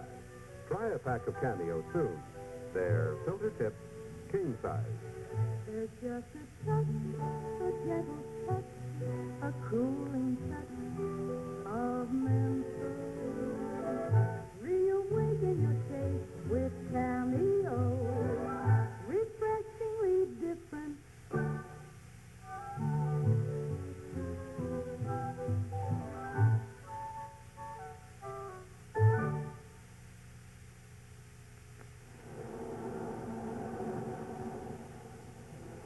The Green Bay Packers have won the championship of the National Football League by defeating the New York Giants 37 to nothing. And to tell you something of how they did it, here is Craig Schenkel. Okay, Lindsey Nelson, in a game that was played in less than 2 1/2 hours, which is most unusual, it was probably the longest afternoon for Giant football fans wherever they are, and of course, Giant football players. 37 to nothing, the final score, with Paul Hornung accounting for 19 of the points, and of course that is fitting because he has been the National Football League leader the last 3 years, totaling in the regular season 146 points this year, with Dowler catching a 13-yard touchdown pass. Ron Kramer catching 2 from Bart Starr, 1 for 14 yards, another for 13 yards. Hornung's 3 field goals, 1 from 17 yards away, another from 22, and then the third from 19 yards. So in a short game, the Packers vanquished the New York Giants, they end 1961 in the festive fashion with a great 37 to nothing victory, the 4th shutout in the history of the National Football League championship game. All right, Craig Schenkel, they're still working on that goal post pretty well, trying to get it down. And despite the fact that the season is ended here in Green Bay, there is still plenty of football coming your way on NBC. For instance, tomorrow. Well, Curly, we're back here in Toronto, and I think it looks to me like Green Bay kind of scalped the New York Giants. Well, I think we ought to get a plane to Green Bay tonight to celebrate New Year's Eve. That'd be the spot to be, Oh, wouldn't it? boy, I'll say it will. Be terrific. Well, at any rate, the New York Giants, in spite of the fact that they did get trimmed 37 to nothing, they did provide a lot of thrills over the National Football League season for us Canadian fans up here. Well, they certainly did, and for Allie Sherman and the whole Giant crew, now they can put away their scouting reports and their playbooks and just take a look at these films and start planning for next year and see where they may have to rebuild. I was going to say, I don't think they'll be able to quit work because it looks like a big rebuilding job is in store for the Giants. Well, very definitely. They've done an exceptional job, and I think Allie Sherman, for his first year of head coach, should really get the pats on the back. No question about it, he deserved the Coach of the Year award because he took this club that last year lost 4 of its last 5 ball games and brought it along this season, and the results were fantastic. They knew their problems. They knew they lacked team speed offensively. They got Del Schaffner and Walton and Wells to help that situation, and Gators, and maybe they'll get a lot of mileage out of these fellows in the next 2 years, but they're going to have a big job all the way in rebuilding. It's kind of unfortunate, too, but that's football. Most of the talk this afternoon has been about Bart Starr and Paul Hornung, who played outstanding football games, but there are a couple of fellows up there on the offensive line for the Green Bay Packers, like Jim Ringo and Fred Thurston. Boy, you can't say enough about those fellows, and Gregg and Masters, that whole offensive line, and Kramer, the closed offensive end, not only is a fine receiver, but he's a great blocker, too. And when you have fellows like that doing a job out in front, boy, it makes it tough for the opposing team. In all the games we've seen this year, Curly, I have never seen the Giants physically manhandle the way they were today. We saw some flashes of it 6 weeks ago when we saw the Packers and the Giants meet earlier in that 20-17 contest, but not like they handled them today. It was phenomenal. This fellow Ringo, you know, is really not big as offensive centers go. He's just 6 feet and about 225, 30 pounds, but he has a tremendous thrust when he snaps that ball back to the quarterback. is a terrific initial charge, and he's the key man in there. And along with Thurston and Gregg and, of course, Kramer, the fine offensive guard that they lost a few weeks ago with a broken ankle, but they were able to move Masters out to tackle and bring Gregg into the other offensive guard. And those fellows really do a fine job of crisp blocking. If you'll notice a couple times, I said, just look at that offensive line of Green Bay, and we saw their initial charge into the Giant defense, and you can just see that explosion, and there seems like there's a uncoil of about a yard of heads bopping and popping back when you see those fellows move out. A man we haven't talked much about, too, is Vince Lombardi. He must be a wonderful man. Well, he is. He's a very fine fundamentalist, and the thing that he tries to do, and he certainly did it today, is to beat the opponent at their strength. And if you'll notice, he worked against Robustelli and Greer and Mo Gillespie consistently in this ball game to beat the Giants at their strength and take a little oomph out of the powder keg. Well, Curly, it's just about the end of the line now for the National Football League for this year. In fact, it is. And I certainly want to thank you for Curly. I might tell our listeners, works in New York and lives in Greenwich, Connecticut. And most weeks he flies up here. I say that because last week he got snowed in. But Curly, it's been a great pleasure working with you. I've really enjoyed it myself. I've learned a lot of football from you, and I know the fans out there have too. Well, Hal, I want to tell you that it's really been my pleasure. I've really enjoyed every weekend that I've come to Toronto. I've made a lot of fine friends, and I want to thank you because it's been a pleasure working with you. You've made the job so easy for me in unfamiliar circumstances. I want to thank Ty Lindbergh, our producer, and all of the staff of CBS Sports Department for the wonderful, wonderful cooperation they've given me. And I've really enjoyed it, and I'm going to look forward to doing this a lot more. It's been too fast of a season, Hal. We'll see you next year for sure. Same to you. I'll see you in Green Bay tonight. Okay. Friends, next week, the World of Sport returns to its regular time slot of Saturday afternoon. We'll have Cross-Canada Curling Series, and we'll see a Western semifinal. And now, that wraps up our football season for 1961. This is Hal Kelly, along with Curly Morrison, saying so long for now. The second half of today's NFL championship game was brought to you by Ford of Canada, on behalf of your Ford dealer who sells and services the 1962 Galaxy, Fairlane, and Falcon, and by refreshingly different Cameo cigarettes with just a touch of menthol.